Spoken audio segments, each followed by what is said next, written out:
আমরা পড়বো হচ্ছে কার্ডিওভাস্কুলার সিস্টেম, সিরিয়াস এর ফিজিওলজি। তো ফিজিওলজির জন্য আমাদের তো প্রথমে একটু অ্যানাটমি জানতে হবে। তো অ্যানাটমিটা জানা আরো অনেক কিছু কারণে দরকার। কারণ হচ্ছে এখানের যে মানে সার্কুলেশনটা, বিশেষ করে সার্কুলেশনের অ্যানাটমি, যেটা যে ব্লাড কোন দিক থেকে এসে কোন দিকে যায়, মানে কোথা থেকে এসে কোথায় যায়, এই জিনিসটা জানা খুব জরুরি। এটা শুধু কার্ডিওভাস্কুলার সিস্টেমের জন্যই না। যেমন আমরা যখন প্যাথোলজিতে আমরা থ্রম্বাস পড়ি, বা আমরা ওই যখন স্টুডেন্টকে জিজ্ঞেস করি যে ডিপ ভেইন থ্রম্বোসিস, মানে হচ্ছে আমার লেগের যে ভেইন, কাফ মাসলের যে ভেইন, সেখানে একটা থ্রম্বাস হয়েছে, সেই থ্রম্বাসটা ছুটে গেছে, এম্বুলাস হয়ে গেছে। সেই এম্বুলাসটা কোথায় গিয়ে আটকাবে? এম্বুলাস তো আমরা জানি কোথাও না কোথাও গিয়ে আটকায়। আটকায় গিয়ে তার ডাউন স্ট্রিমে ইনফেকশন করতে পারে, ইভেন হিমোরেজ করতে পারে। তো তখন আমরা ঠিক মতো উত্তর দিতে পারি না। বা যদি আমি বলি যে ঠিক আছে, আহ, যে আমার একটা ক্যান্সার, ধরা যাক যে কোনো ক্যান্সার, শরীরের যে কোনো ক্যান্সার, যদি আমি আপনাদেরকে প্রশ্ন করি যে কোন অর্গানে বেশি মেটাস্ট্যাসিস হয়, যদি এটা প্রশ্ন করি, অনেকেই হয়তো যারা জানেন না উত্তরটা, তারা হয়তো চিন্তা করবেন এটা তো পড়ি নাই। কিন্তু আমি যদি বলি যে না, এটা পড়ে উত্তর দেওয়া লাগবে না, এটা আপনার সার্কুলেশন বুঝলেই বুঝতে পারবেন যে কোথায় মেটাস্ট্যাসিস হওয়ার সম্ভাবনা বেশি। সেটা কি কোন অর্গানে, ব্রেনে নাকি লিভারে নাকি কিডনিতে নাকি লাংসে, তাহলে বুঝতে পারবেন যে আমার কেন সার্কুলেশনটা জানা জরুরি। তো সেটা আমরা পরে যাচ্ছি। আপনারা চিন্তা করে বের করতে পারলে দেখেন তো বের করতে পারেন কিনা যে কোন অর্গান বেশি ইনভলভ হয়। আমরা এটার সাথে সার্কুলেশনের সম্পর্ক আছে কি, সেই জন্য বললাম। তো আমি যদি দ্রুত মনে হয় বলতেছি, তাহলে কি একটু বলতে পারেন যে হ্যাঁ আমি দ্রুত বলতেছি, বা একটু স্লো বলি। তো আমরা একটু দেখি যে সার্কুলেশনটা।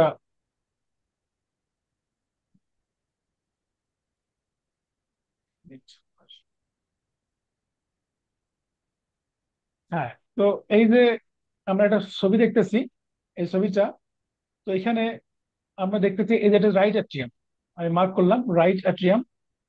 তো এইখানে ব্লাড আসে সারা শরীর থেকে, আমার আপার পার্ট অফ দ্য বডি থেকে ব্লাড আসবে সুপ্রিয়র ভেনা কাভায়। প্রথমে খুবই বেসিক কথাবার্তা বলতেছি, এগুলো আপনারা সবাই জানেন, তারপর একটু শুনতে হবে।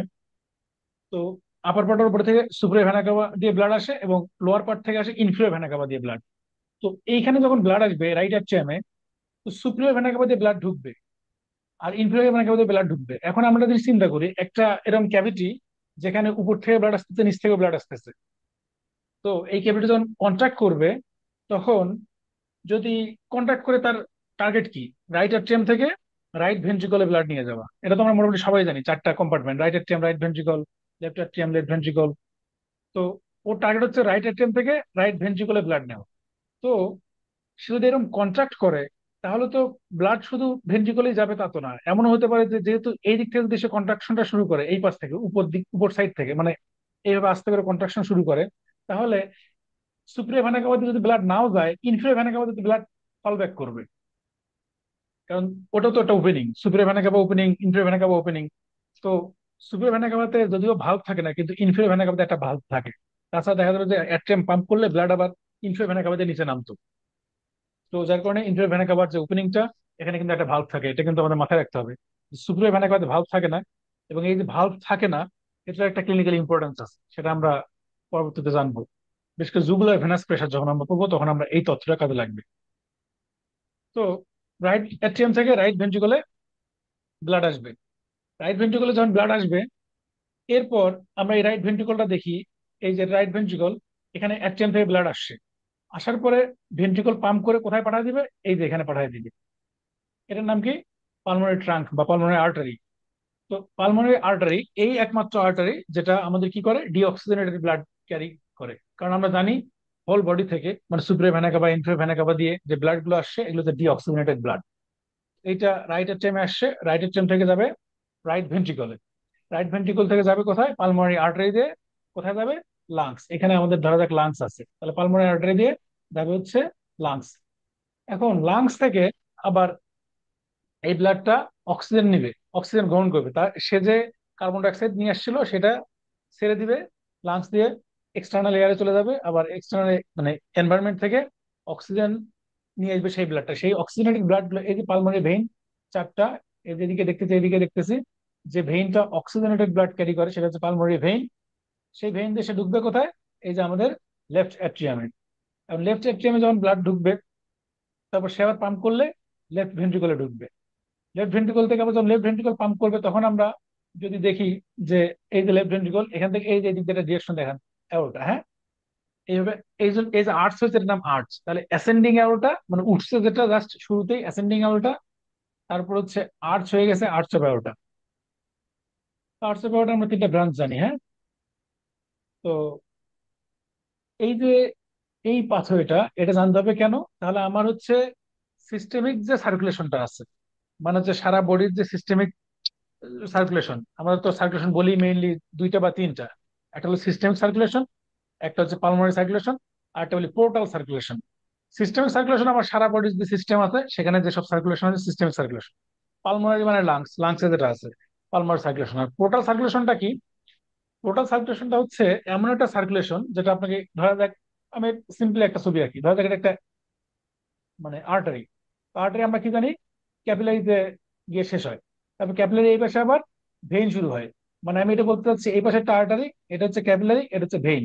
তো নর্মালি আমাদের তো এরকমই হওয়ার কথা যে আর্টারি যাবে, আর্টারি ব্রাঞ্চ ট্রান্স হয়ে আর্টারিওলসে ক্যাপিলারি গিয়ে তারপরে ভেইন দিয়ে ভেনিউলস এভাবে আসবে নর্মালি। তাহলে আর্টারি এবং ভেনাস সিস্টেমের মাঝখানে একটা ক্যাপিলারি থাকার কথা।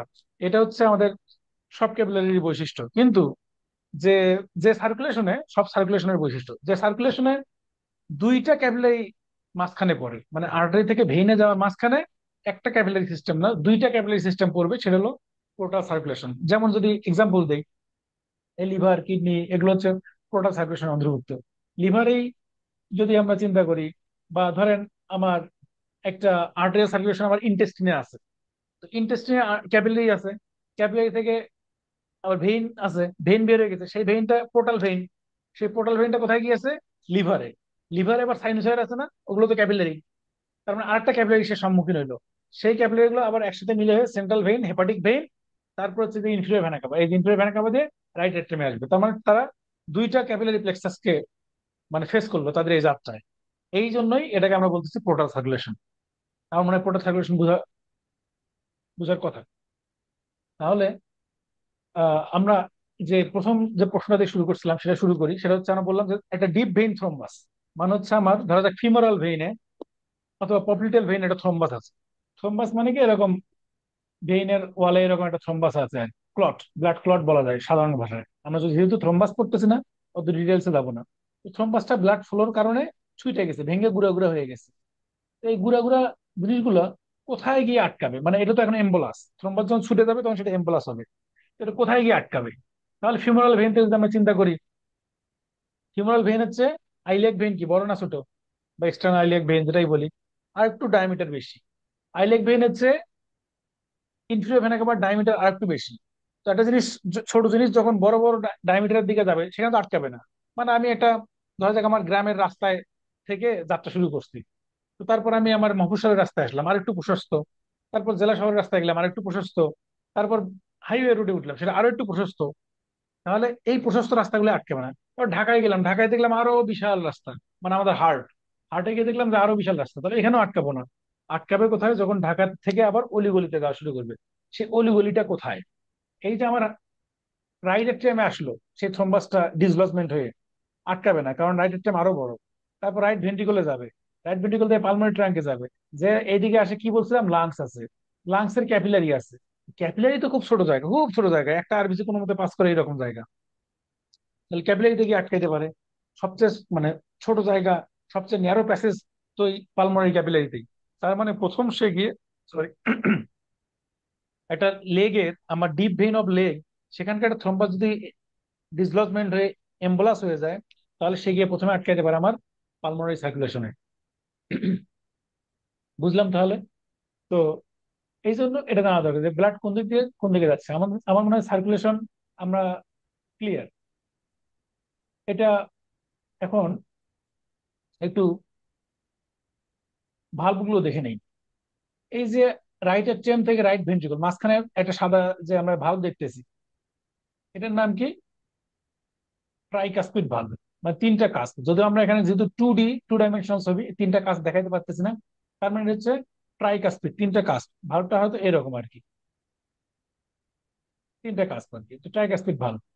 আর এই যে রাইট ভেন্ট্রিকল থেকে যে ব্লাড যাবে পালমোনারি ট্রাঙ্কে, এখানকার মাঝখানে একটা ভালভ আছে, এটার নাম হচ্ছে পালমোনারি ভালভ, যেহেতু পালমোনারি ট্রাঙ্কের দিকে গেছে। আবার আমরা লেফটে আসি, লেফট অ্যাট্রিয়াম থেকে লেফট ভেন্ট্রিকল, মাঝখানের ভালভের নাম হচ্ছে মাইট্রাল, এটা হচ্ছে বাইকাসপিড, দুইটা কাজ। আর লেফট ভেন্ট্রিকল থেকে অ্যাওর্টাতে যাচ্ছে হচ্ছে আর একটা ভালভ দিয়ে, এটার নাম হচ্ছে অ্যাওর্টিক ভালভ। এখন এই যে পালমোনারি ভালভ এবং অ্যাওর্টিক ভালভ, এই ভালভগুলো সেমিলুনার, অর্ধচন্দ্রাকৃতির শেপ, এই কারণে এরা হচ্ছে সেমিলুনার ভালভ। আমরা যখন বলবো সেমিলুনার ভালভ, তার মানে আমরা বুঝবো এটা অ্যাওর্টিক প্লাস পালমোনারি, এই দুটো ভালভকে বোঝানো হয়েছে। আর যদি বলি এভি ভালভ, মানে অ্যাট্রিও ভেন্ট্রিকুলার ভালভ, মানে অ্যাট্রিয়ামের সাথে ভেন্ট্রিকুলার মাঝখানে যে ভালভ, অ্যাট্রিয়াম আর ভেন্ট্রিকুলার মাঝখানে যে ভালভ, অ্যাট্রিয়াম আর ভেন্ট্রিকুলার মাঝখানে যে ভালভ, এটা ভালভ এটা ভালভ, তাহলে এভি ভালভ যখন আমরা বলবো তখন বুঝবো মাইট্রাল ভালভ এবং ট্রাইকাসপিড ভালভ। যখন আমরা সেমিলুনার ভালভ বলবো তখন আমরা বুঝবো হচ্ছে অ্যাওরটিক ভালভ আর হচ্ছে পালমোনারি ভালভ। এখন এই যে ভালভগুলো ডিরেকশনটা একটু মাথায় রাখা দরকার। এই ভালভগুলোর ডিরেকশন এটা মাথায় রাখতে হবে, তাহলে আমরা বুঝতে পারবো যে কোন ভালভটা কখন ওপেন হবে, কিভাবে বন্ধ হবে, এবং হার্ট সাউন্ড, বিশেষ করে হার্ট মারমার, হার্ট সাউন্ড, এগুলোর জন্য এটা বোঝা জরুরি। আমরা যদি ছবিটা দেখি, লেফট অ্যাট্রিয়াম থেকে লেফট ভেন্ট্রিকল এর মাঝখানে যে ভালভটা, এরকম এরকম দেখতেছি আমরা, মানে উপরে হচ্ছে আমার অ্যাট্রিয়াম, নিচে ভেন্ট্রিকল, মাঝখানে ভালভটা এইরকম। তার মানে অ্যাট্রিয়াম যদি হালকা চাপ দেয় এই দরজা খুলে যাবে। কারণ দেখেই তো মনে হচ্ছে হিন্সটা যদি এরকম হয়, একটা দরজা যদি এরকম হয়, এদিক থেকে হালকা চাপ দিলেই খুলে যাবে। এবং যখন নিচ থেকে চাপটা হবে, এরকম করে কেউ চাপ দিবে, তাহলে এই দরজাটা এভাবে লেগে যাবে। এটাই হচ্ছে নিয়ম, মানে ডিরেকশনটা বুঝলাম। তাহলে এইটা। আবার ভেন্ট্রিকল থেকে যখন আমরা অ্যাওর্টার দিকে যাব, তখন দেখেন ভালভটার ডিরেকশন এরকম। হ্যাঁ, মানে নিচে হচ্ছে ভেন্ট্রিকল, উপর দিকে হচ্ছে অ্যাওর্টা। যখন ভেন্ট্রিকল চাপ দিবে তখন এটা খুলে যাবে, এবং উপর থেকে যখন চাপ আসবে তখন এই ভালভটা বন্ধ হয়ে যাবে।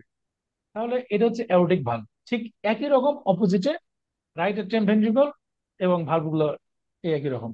তাহলে আমরা যখন নর্মালি যখন আমরা কথা বলবো এই সেশনে, যদি বলি সিস্টল, তার মানে ধরে নেবেন এটা ভেন্ট্রিকলের কথা বলছি, ভেন্ট্রিকুলার সিস্টল। আর যদি বলি ভেন্ট্রিকুলার সিস্টল বা যদি কোনো উল্লেখ না করি, তার মানে ধরে নেবেন এটা লেফট ভেন্ট্রিকুলার আলাপ।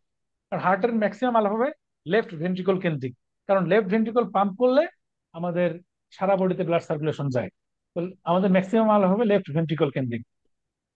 এখন এই ছবি থেকে তাহলে আমরা আর কি কি দেখবো, হার্ট সাউন্ড গুলো কি কি কিভাবে হয়, সেটা হচ্ছে এই যে এই দুটো ভালভ, যেটা আমরা বলছি এভি ভালভ। তো ভেন্ট্রিকল যখন কন্ট্রাক্ট করে, সিস্টল হয়, যখন চাপ দেয়, দুইটা ভালভ একসাথে বন্ধ হয়ে যায়। সাধারণত একসাথেই বন্ধ হয়। এটার ব্যতিক্রম কি, সেগুলো আমরা যখন হার্ট সাউন্ড পড়বো, splitting of second heart sound, তখন ওগুলো নিয়ে আলোচনা করবো, প্যাথোলজিক্যাল ফিজিওলজিক্যাল কথাবার্তা। তো ধরেই নেই, যখন দুইটা ভেন্ট্রিকল একসাথে পাম্প করে, দুইটা ভালভ এইরকম ছিল একসাথে বন্ধ হয়ে যায়, তো একটা ভালভ যখন বন্ধ হবে, একটা ভাইব্রেশন হবে, সেখানে একটা সাউন্ড তৈরি হবে, সেই সাউন্ডটার নাম হচ্ছে first heart sound, first heart sound. এখন তারপর ভেন্ট্রিকল যখন পাম্প করলো, পাম্প করলে ব্লাডটা বের হয়ে যাবে এই অ্যাওর্টা দিয়ে এবং পালমোনারি ট্রাঙ্ক দিয়ে। এখন এটা আমরা কার্ডিয়াক সাইকেল যখন পড়বো তখন আরো ডিটেলস পড়বো, যে কখন কিভাবে বন্ধ খুলে, তখন সব ডিটেলস পড়বো, এখন এত ডিটেলস বলবো না।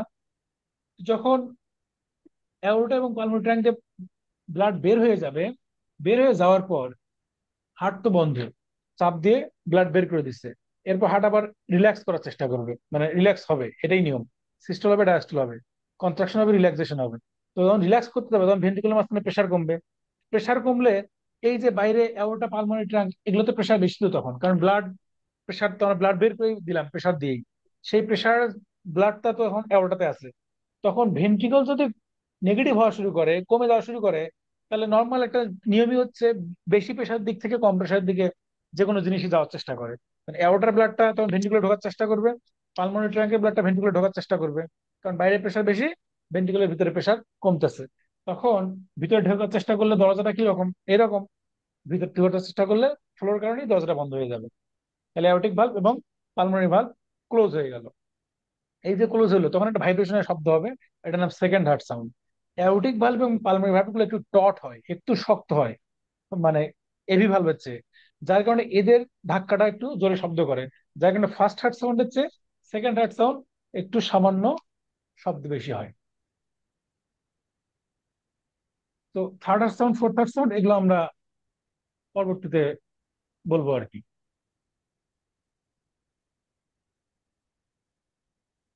তো কম্পোনেন্টস মনে হয় আর বলা লাগবে না।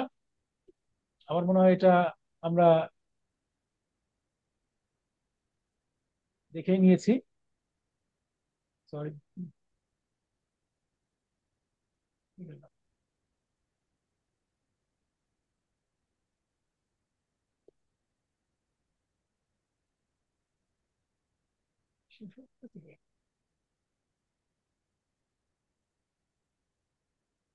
আচ্ছা, কম্পোনেন্টস মানে আমরা দেখে এদের আমরা সব বলেই ফেললাম, রাইট অ্যাট্রিয়াম, ভেন্ট্রিকল, এগুলো সব ভালভ বলে ফেলেছি, সাউন্ড হার্ট সাউন্ড বলছি। এরপর হচ্ছে কন্ট্রোল। আচ্ছা, কন্ট্রোলটা একটু বলে নেই।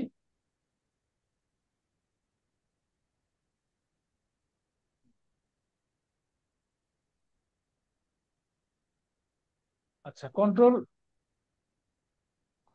এই যে আমরা হার্টের এসে মানে ইন্ট্রিনসিক কন্ট্রোল আছে, এক্সট্রিনসিক কন্ট্রোল আছে। ইন্ট্রিনসিক মানে হার্টের ভিতরে যেটা, যেমন এসআই নোড, এভি নোড, এগুলো যে কন্ট্রোল, এটা হচ্ছে ইন্ট্রিনসিক কন্ট্রোল। আর এক্সটেন্সিভ হচ্ছে অটোনমিক নার্ভাস সিস্টেম। তো এখানে বলে নেই একটা জিনিস, যে এই যে অটোনমিক নার্ভাস সিস্টেম, এই নার্ভাস সিস্টেমের কন্ট্রোল ছাড়াও হার্ট চলতে পারে। হার্টের অটোরিদমিসিটি আছে, হার্ট নিজে নিজেই চলতে পারে। এই অটোরিদমিসিটি থাকার সুবিধা আছে, যেমন আমরা যখন হার্ট ট্রান্সপ্লান্ট করি, একজনের হার্ট আর একজনকে আমরা দেই, তখন তো আমরা এই যে নার্ভাস, আপনি যে কানেকশন গুলো দেখতেছেন এখানে, এই দেখেন, এই যে এসএনওর,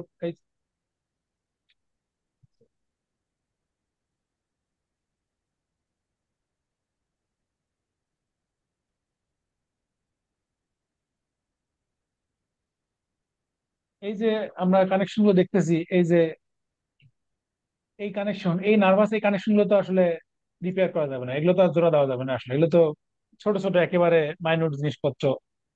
তো তখন তাহলে যদি অটোনমিক নার্ভাস সিস্টেমের কানেকশন না থাকে, তাহলে হার্ট কি বাঁচবে নাকি? হ্যাঁ, হার্ট বাঁচবে। কারণ হচ্ছে হার্টের তার অটোরিদমিসিটি আছে, সেগুলো কেন কিভাবে সেগুলো আমরা পরে বলবো। কিন্তু এটা হচ্ছে একটা, তার একটা বৈশিষ্ট্য, ইম্পর্টেন্ট বৈশিষ্ট্য, যে তার যেহেতু তার অটোমেটিসিটি আছে, নিজেই নিজের রিদম জেনারেট করতে পারে, যার কোনো অটোনমিক নার্ভাস সিস্টেমের সাপ্লাই থাকা তার জরুরি না। তবে সেক্ষেত্রে কি হবে, সেক্ষেত্রে তার আসলে হার্ট রেট একটু বেশি হবে ট্রান্সপ্লান্টেড হার্টের ক্ষেত্রে। হার্ট রেট আমাদের নর্মালি কত, 60, 70, 80 এরকম, মানে এসএনওডের ইম্পালস যেভাবে জেনারেট করে, সেই ইম্পালস রেটের উপর ভিত্তি করে। কিন্তু ট্রান্সপ্লান্টেড হার্টের হার্ট রেট একটু বেশি হবে। এটা আপনাদের জানতে হবে না, যারা সার্জারিতে ক্যারিয়ার করবে তাদের জন্য এই তথ্য লাগতে পারে। সেটা হচ্ছে যে ট্রান্সপ্লান্টেড হার্টে হয় কি, যেহেতু তার এই অটোনমিক কন্ট্রোলটা নাই, মানে প্যারাসিম্পেথেটিক ফাইবারের তার ইনহিবিশনটাও নাই, তখন এসএনওড বেশি মানে রিঅ্যাক্টিভিটি দেখায় আর কি। যাই হোক, তো আমরা যেটা বলতে চাচ্ছি, এখানে আমরা বলবো অটোনমিক নার্ভাস সিস্টেম মানে মেইনলি সিম্প্যাথেটিক এবং প্যারাসিম্প্যাথেটিক নার্ভ। এই ফিগার থেকে একটা ইন্টারেস্টিং জিনিস খেয়াল করেন, যে সিম্প্যাথেটিক তো আমরা মোটামুটি সবাই জানি, যেহেতু মেডিকেলে পড়ছি। তো ফাইট অর ফ্লাইট কন্ডিশন বলা হয়, মানে দৌড়াদৌড়ি, ঝাপাঝাপি, লাফালাফি, ভয়, অ্যাংজাইটি, স্ট্রেস, এগুলো তো সিম্প্যাথেটিক। প্যারাসিম্প্যাথেটিক হচ্ছে কুল। তো প্যারাসিম্প্যাথেটিক সাপ্লাই কি করে, হার্ট রেট কমায় দেয়, ফোর্স অফ কন্ট্রাকশন কমায়, এগুলো আমরা জানি। সিম্প্যাথেটিক হচ্ছে ফোর্স অফ কন্ট্রাকশন বাড়ায়, হার্ট রেট বাড়ায়, সবকিছুই বাড়ায়। তো এখানে এই ফিগার থেকে একটা জিনিস দেখেন তো, ইন্টারেস্টিং জিনিস, সেটা হচ্ছে এই যে এপাশেই দেখি এসএন, এই যে এটা হলো সিম্প্যাথেটিক। সিম্প্যাথেটিক সাপ্লাইটা দেখেন, এই যে এসএ নোটকে সাপ্লাই দিয়েছে, এই যে এভি নোটকে সাপ্লাই দিয়েছে সিম্প্যাথেটিক, দেখেন এই যে সিম্প্যাথেটিক সাপ্লাই।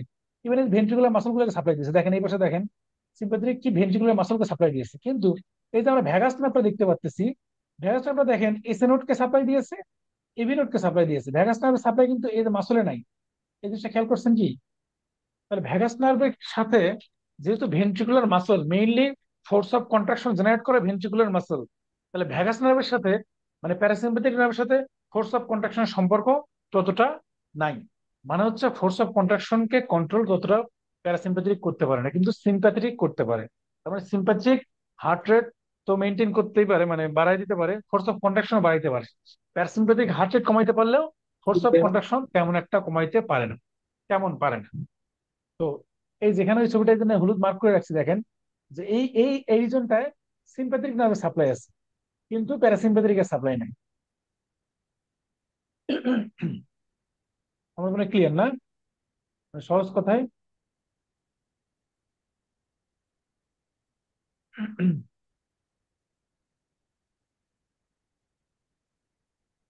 আবার একটু ভালো জানতে না করলে। আচ্ছা, তো এই যে আমরা যেটা দেখতে পাচ্ছিলাম, যে অটোনমিক ইফেক্ট, সিম্প্যাথেটিক ইফেক্ট সব বলেই ফেললাম। এই টার্ম গুলোর সাথে আমার পরিচিত কিনা, যে ক্রোনোট্রেপিক মানে আমরা জানি যে সে হার্ট রেট বাড়ায়, ফোর্স অফ কন্ট্রাকশন বাড়ায়, কিন্তু কিছু টার্ম আছে, সেই টার্ম গুলো আমার সাথে আমার পরিচিত কিনা। ক্রোনোট্রপিক ইফেক্ট, তারপর হচ্ছে ইনোট্রপিক ইফেক্ট, ড্রোমোট্রপিক ইফেক্ট, ব্যাথনোট্রপিক ইফেক্ট, এগুলো, এই সবগুলো ইফেক্টেরই পজিটিভ আছে নেগেটিভ আছে। এই সবগুলোরই হচ্ছে পজিটিভ করে হচ্ছে সিম্প্যাথেটিক। তো ক্রোনোট্রপিক ইফেক্ট মানে কি? ক্রোনো মানে হচ্ছে টাইম, টাইমের সাথে যারা রিলেটেড। আমরা বলি ক্রোনোমিটার, সময় নির্ণায়ক যে যন্ত্র। তো ক্রোনো মানে হচ্ছে টাইম, তাহলে টাইম বা সময়, সময়ের সাথে যে জিনিসটা রিলেটেড সেটা হচ্ছে হার্ট রেট। রেট মানেই তো সময়। তো 1 মিনিটে কয়টা হয়, এটা হচ্ছে হার্ট রেট। তাহলে ক্রোনোট্রপিক ইফেক্ট মানে, পজিটিভ ক্রোনোট্রপিক ইফেক্ট মানে যে হচ্ছে হার্ট রেট বাড়াবে, আর নেগেটিভ মানে যে হার্ট রেট কমাবে।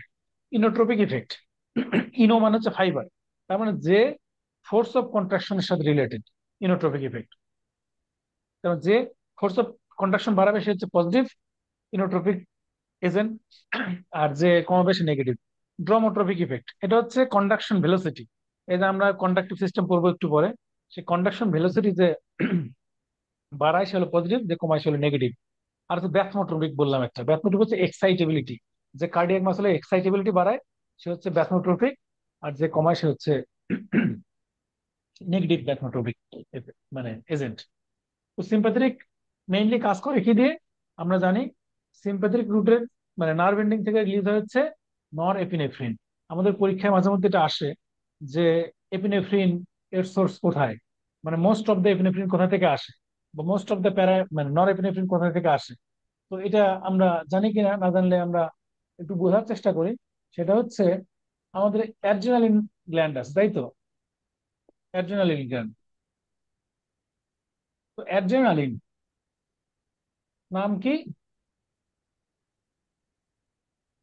অ্যাড্রিনাল গ্ল্যান্ড নাম। তো অ্যাড মানে কি? অ্যাড মানে কাছে। আমরা যখন বলি না এই যে হাত মুভমেন্ট করছি না ছোটবেলায় ফার্স্ট ইয়ার ভর্তিই, যে অ্যাবডাকশন, অ্যাডাকশন। অ্যাডাকশন মানে কাছে আনা, অ্যাড মানে যুক্ত করা, যেটা যে অর্থই বলি, তাহলে অ্যাড মানে কাছে, রেনাল মানে রেনালের কাছে, এই জন্য নাম হচ্ছে অ্যাড্রিনাল গ্ল্যান্ড। আমাদের প্রশ্নটা হচ্ছে অ্যাড্রিনাল গ্ল্যান্ড আর সিম্প্যাথেটিক নার্ভ কোথা থেকে কোনটা বেশি রিলিজ হয়। তাহলে অ্যাড্রিনাল গ্ল্যান্ড থেকে কি রিলিজ হবে? অ্যাড্রেনালিন। অ্যাড্রিনাল গ্ল্যান্ড থেকে রিলিজ হবে অ্যাড্রেনালিন। সুতরাং হিসাব, অ্যাড্রেনালিনের আরেকটা নাম কি? এপিনেফ্রিন। তাহলে সহজ কথা, অ্যাড্রেনাল গ্ল্যান্ড থেকে মোস্টলি আসবে অ্যাড্রেনালিন বা এপিনেফ্রিন। এপিনেফ্রিন নামটা কিন্তু মিল আছে, দেখেন এপি মানে উপরে, নেফ্রিন মানে নেফ্রন বা রেনাল, রেনাল সিস্টেমের কথা বলতেছে। তাহলে রেনালের উপরেই যেটা, সেখান থেকে আসবে এপিনেফ্রিন। সহজ হিসাব, মনে থাকবে আজীবন। অ্যাড্রেনালিন থেকে অ্যাড্রেনাল গ্ল্যান্ড থেকে আসবে অ্যাড্রেনালিন মোস্টলি। তাহলে নর অ্যাড্রেনালিন বলেই দিচ্ছি, নর অ্যাড্রেনালিন মানে সে অ্যাড্রেনালের জিনিস না, আসবে অ্যাড্রেনাল থেকেও। 80% অ্যাড্রেনালিন আসে অ্যাড্রেনালিন থেকে, 20% হলো নর অ্যাড্রেনালিন, এরকম। তাহলে নর অ্যাড্রেনালিন বলেই দিচ্ছি, তাহলে অ্যাড্রেনাল গ্ল্যান্ডের না, তাহলে কোথেকে আসবে? সিম্প্যাথেটিক থেকে। তাহলে সিম্প্যাথেটিক থেকে মেইনলি আসবে নর এপিনেফ্রিন বা নর অ্যাড্রেনালিন। তো নর এপিনেফ্রিন কাজ করবে কোথায়? এখানে আমাদের হার্টে বিটা ওয়ান রিসেপ্টর, এস নোডে আছে না beta one receptor, beta one receptor কাজ করবে, করে হার্ট রেট বাড়াবে। তারপর হচ্ছে কন্ডাকশন ভেলোসিটি, বললাম এই যে dromotropic effect, force of contraction, inotropic effect, heart rate, chronotropic effect, এই যে ব্যাথনোট্রপিক ইফেক্ট এখানে লিখে দিয়েছি, এগুলোই। তো এছাড়াও কিছু আছে যারা আপনার এই কি বলা যায় সিম্প্যাথেটিকের মতো কাজ করে আর কি। এই যে ইনক্রিজ হার্ট রেট করে হচ্ছে বাউডিস স্টেয়ারকেস বা পজিটিভ স্টেয়ারকেস বলি আমরা। এটা কেউ কিছু জানেন নাকি? এই এই শব্দটা মানে ফোর্স অফ কন্ট্রাকশন বাড়ায় দেয় আসলে। ফোর্স অফ কন্ট্রাকশন, এই যে বাউডিস স্টেয়ারকেস বা পজিটিভ স্টেয়ারকেস বলি আমরা। তারপরে যে পোস্ট এক্সট্রা সিস্টোলিক পটেনসিয়েশন, এটা না জানি, এটা পরে যদি এক্সট্রা সিস্টোল পড়ি কখনো তখন বলবো। তারপর কার্ডিয়াক গ্লাইকোসাইড, যেটা ডিসডালিজ মানে ড্রাগ, এরা হচ্ছে ফোর্স অফ কন্ট্রাকশন বাড়াইতে পারে। তো নর্মালি আমরা জানি ফোর্স অফ কন্ট্রাকশন কিসের সাথে জড়িত? সিম্প্যাথেটিক দিয়ে বাড়তে পারে, অথবা হার্টে যখন প্রচুর পরিমাণে ব্লাড আসবে, হার্ট মাসল যখন স্ট্রেস করবে বেশি পরিমাণে, বেশি পরিমাণে স্ট্রেস করলে বেশি পরিমাণ পাওয়ার জেনারেট করতে পারবে। এটা আমরা পরে ফ্র্যাঙ্ক স্টার্লিং লর সময় পড়বো। আর এই যে স্টার জিনিসটা কি? যদি আমার হার্ট রেট বেড়ে যায়, হার্ট রেট বেড়ে গেলে তখন হার্ট রিল্যাক্স করার বা রিপোলারাইজেশন হওয়ার সুযোগ কম পাবে। আচ্ছা, এটা আমরা অ্যাকশন পটেনশিয়ালের সময় বলে বলবো, যদি মনে করে দিতে পারেন তাহলে আমরা ওই সময় আলোচনাটা করবো, এখন আর করতে যাচ্ছি না। আরেকটা জিনিস সেটা হচ্ছে যে কার্ডিয়াক গ্লাইকোসাইড বা ডিজিটালিস।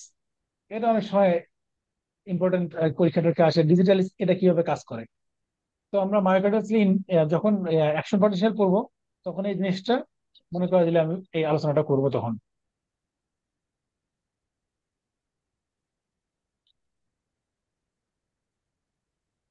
তো কারো কোনো কোশ্চেন আছে এ পর্যন্ত? যেহেতু অনেকক্ষণ আজে বাজে কথাবার্তা বললাম, একটু রিফ্রেশ হয়ে ছবিটা দিয়ে ছবিটা দেখি। কারো কোনো কোশ্চেন আছে? কেউ কি কোশ্চেন করেছেন চ্যাট বক্সে? শুনতে পারতেছি, আচ্ছা। ভাইয়া ওই যে, তাহলে ওই বিটা ওয়ান রিসিপ্টর এটা হার্টে কাজ করে, কাজ করার পরে মানে বিটা ওয়ান রিসিপ্টরটা মূলত হার্টে পাওয়া যায় এরকম কিছু হ্যাঁ কি, হ্যাঁ যার হ্যাঁ কারণে হ্যাঁ হ্যাঁ হার্ট হ্যাঁ রেটটা হ্যাঁ, বাড়ে? সবখানে পাওয়া যায় না, হ্যাঁ হ্যাঁ, যার কারণে হার্ট রেট বাড়ে। মানে এই রিসেপ্টরের উপর ডিপেন্ড করে করতেছে আচ্ছা যে কাজটা কি হবে, সিম্প্যাথেটিকের কাজ কোথায় কি হবে, এটা ডিপেন্ড করবে সে কোন রিসেপ্টরের উপর কাজ করতেছে এটার উপরে। বিটা ওয়ান আচ্ছা রিসেপ্টরটা আচ্ছা, ঠিক আছে, স্টিমুলেটরি তার ইফেক্ট। মানে বিটা ওয়ান। হ্যাঁ, বিটা ওয়ান ওকে রিসেপ্টরটা ওকে, থ্যাংক ইউ। নর্মালি আচ্ছা স্টিমুলেটরি ইফেক্ট দেয়। যেই ওকে মানে ওর উপর কাজ করতে পারবে, সে মানে হার্ট রেট বাড়াইতে পারবে, এরকম ব্যাপারটা আর কি। আচ্ছা, থ্যাংক আবার ইউ। বিটা টু একটু অন্যরকম, হ্যাঁ। তাহলে কি আমরা এগোবো? বিটা টু লাঞ্চে পাওয়া যায়, ওইটা ওইটা কনস্ট্রিকশন করে বা ডায়ালেশন লাঞ্চের জন্য করে। হ্যাঁ, ই আছে রিসেপ্টর, কি বলে হিট আলাদা আছে আর কি। মানে বিটা টু রিসেপ্টর, আচ্ছা বিটা ওয়ান ঠিক রিসেপ্টর, আছে, আমরা ঠিক যদি আছে। পরবর্তীতে এই এবার এটা নিয়ে কথা বলি, তাহলে আমরা এটা নিয়ে আরো ডিটেলস আলোচনা করবো আর কি, কোথায় কোন রিসেপ্টরটা থাকে, মানে অটোনমিক নার্ভাস সিস্টেম নিয়ে, হ্যাঁ। Thank you. এখন তাহলে এগুলাম আমরা, এই ছবি দেখা মনে হয় শেষ। একটু ফ্রেশ হই, কারণ এখন আরো কঠিন বিষয়ে যাবো আর কি। আচ্ছা, যদি কঠিন লাগে আমার মানে ক্লাসের মধ্যে কথা বলতে পারবেন, পরে বলা লাগবে এমন কিছু না আর কি। যখন যে মুহূর্তে বুঝবেন না সেটা তখনই জিজ্ঞেস করবেন। কার্ডিয়াক মাসল, কারণ কার্ডিয়াক মাসলের আমরা প্রপার্টি পড়বো। তার আগে আমরা জেনে নেই কার্ডিয়াক মাসল কি কি ধরনের আছে। সবাই জানি atrium atrial muscle, ventricular muscle, আবার বলতেছি specialised excitatory and conductive muscle fibre, মানে তিন ধরনের মাসল। তো এই যে অ্যাক্টিয়াল মাসল ভেন্ট্রিকুলার মাসল আলাদা করে বলার দরকার কি ছিল? কি দরকার ছিল? না বললেও তো পারতাম। দরকার ছিল কোনো? যে অ্যাট্রিয়াল মাসল আমি বললাম, ভেন্ট্রিকুলার মাসল বললাম, আসলে টোটালি এই ইভেন স্পেশালাইজড মাসল সবই আসলে একই ধরনের মাসল। সে একটু জাস্ট স্পেশাল ফিচার নিছে। অ্যাট্রিয়াল মাসল ভেন্ট্রিকুলার মাসল একটু আলাদা, মানে অ্যাট্রিয়াম এবং ভেন্ট্রিকুলার মাঝখানে ফাইব্রাসটি শুধু আলাদা থাকে, এই কারণে আলাদা করে বলছি। তাছাড়া জিনিসপত্র মোটামুটি সব একই।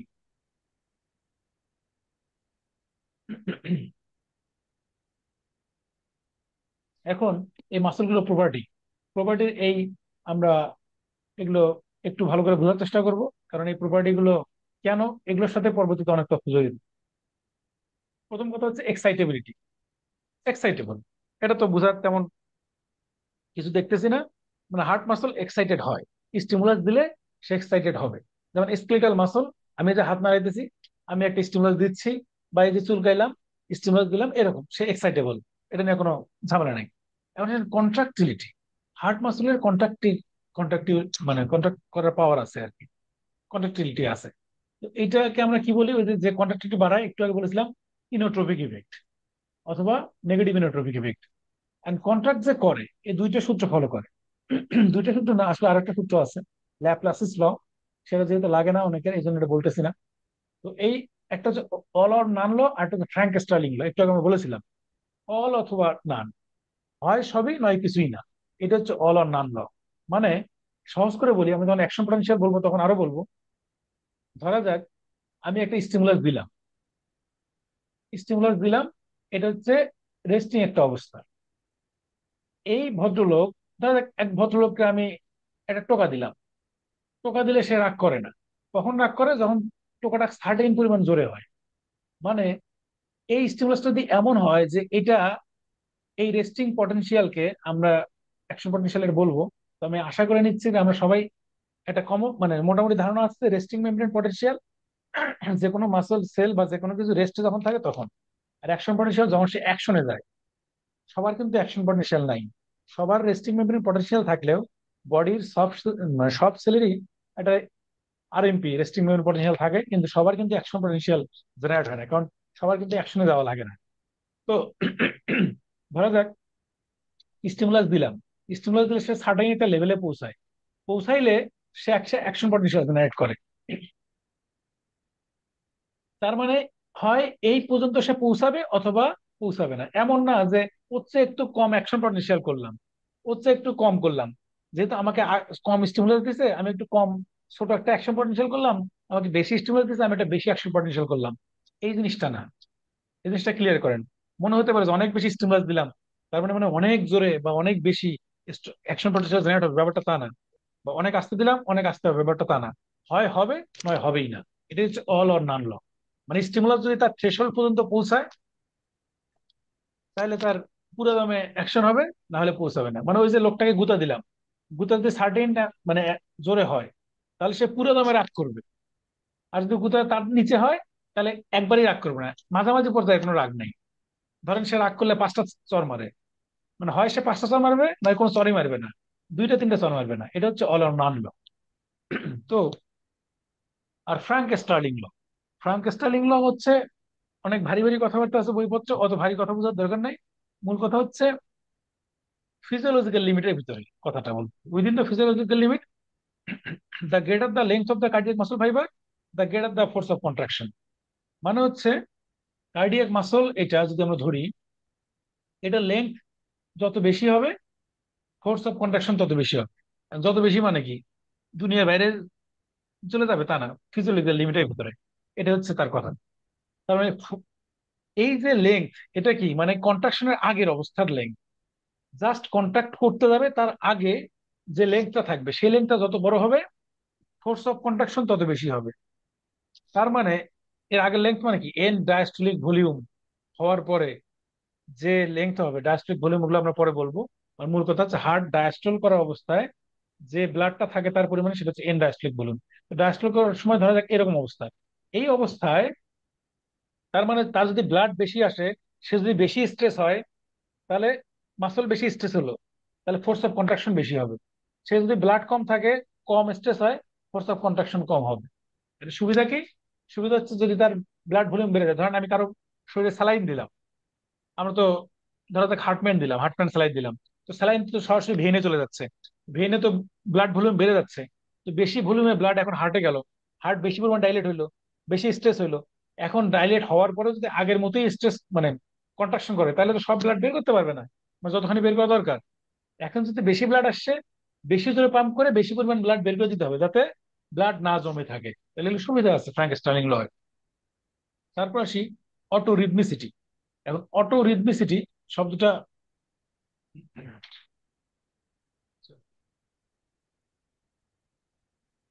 অটো মানে কি নিজে নিজেই যে রিদমিসিটি, রিদমিক্যাল মানে পালস ইম্পালস জেনারেট করতে পারে। এখন হার্টের অটো রিদমিসিটি কেন, এসএনওডি এর কোন গুণের কারণে অটো রিদমিসিটি আছে, সেটা আমরা যখন অ্যাকশন পটেনশিয়াল পড়বো তখন ডিটেলস পড়বো।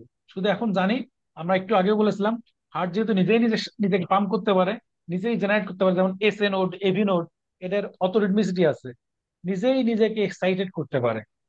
এবং এই এটার নাম হচ্ছে অটো। আর যেহেতু রিদমিক্যালি করতে পারে এটার নাম রিদমিসিটি। দুইটা দুই জিনিস, অটো রিদমিসিটি কিন্তু একটা কথা কিন্তু জিনিস দুইটা। একটা হচ্ছে অটো মানে সেলফ এক্সাইটেশন, কারো মোটিভেশন লাগে না। অনেকে আছে না এই যে আমাদের মোটিভেশনাল স্পিকার, তার কোনো মোটিভেশনাল স্পিকার লাগে না, সে নিজেই নিজেকে মোটিভেট করতে পারে কাজ করার জন্য, এবং সে রিদমিক্যালি করে, মানে রিদম মেনটেন করে। এটা নাম হচ্ছে অটো রিদমিসিটি। এটা এসএ নোটের আছে, এভি নোটের আছে। আসলে হার্টের সব কিছুরই আছে, সব মাসলই, সব জায়গারই, কিন্তু মেইনলি এই দুটার কথাই বলি আমরা। তাহলে অটো রিদমিসিটি পর কেন হয় এটা আমরা ডিটেলস অ্যাকশন পটেনশিয়াল দিয়ে পড়বো। এরপর আসলে হচ্ছে কন্ডাক্টিভিটি। হার্টের কন্ডাক্টিভিটি ইস্যু আছে আমরা জানি, ইম্পালস কন্ডাক্ট করতেছে আমরা জানি, কন্ডাক্টিভিটি আছে, এটা মনে হয় ঝামেলা হবে না। মানে সিনসাইটিয়াম বা সিনসাইটিয়াম যে যাই বলি, তাহলে সিনসাইটিয়াম আমরা একটু আগে বলেছিলাম যে হার্ট, এটা ধরলাম হার্ট, হ্যাঁ, এটা সেপ্টাম, এটা মানে একটা ছবি আঁকলাম আর কি কোনো মতে। এটা হচ্ছে রাইট অ্যাট্রিয়াম, এটা রাইট ভেন্ট্রিকল, এটা লেফট অ্যাট্রিয়াম, লেফট ভেন্ট্রিকল। তো আমরা একটু আগে কি বলেছিলাম যে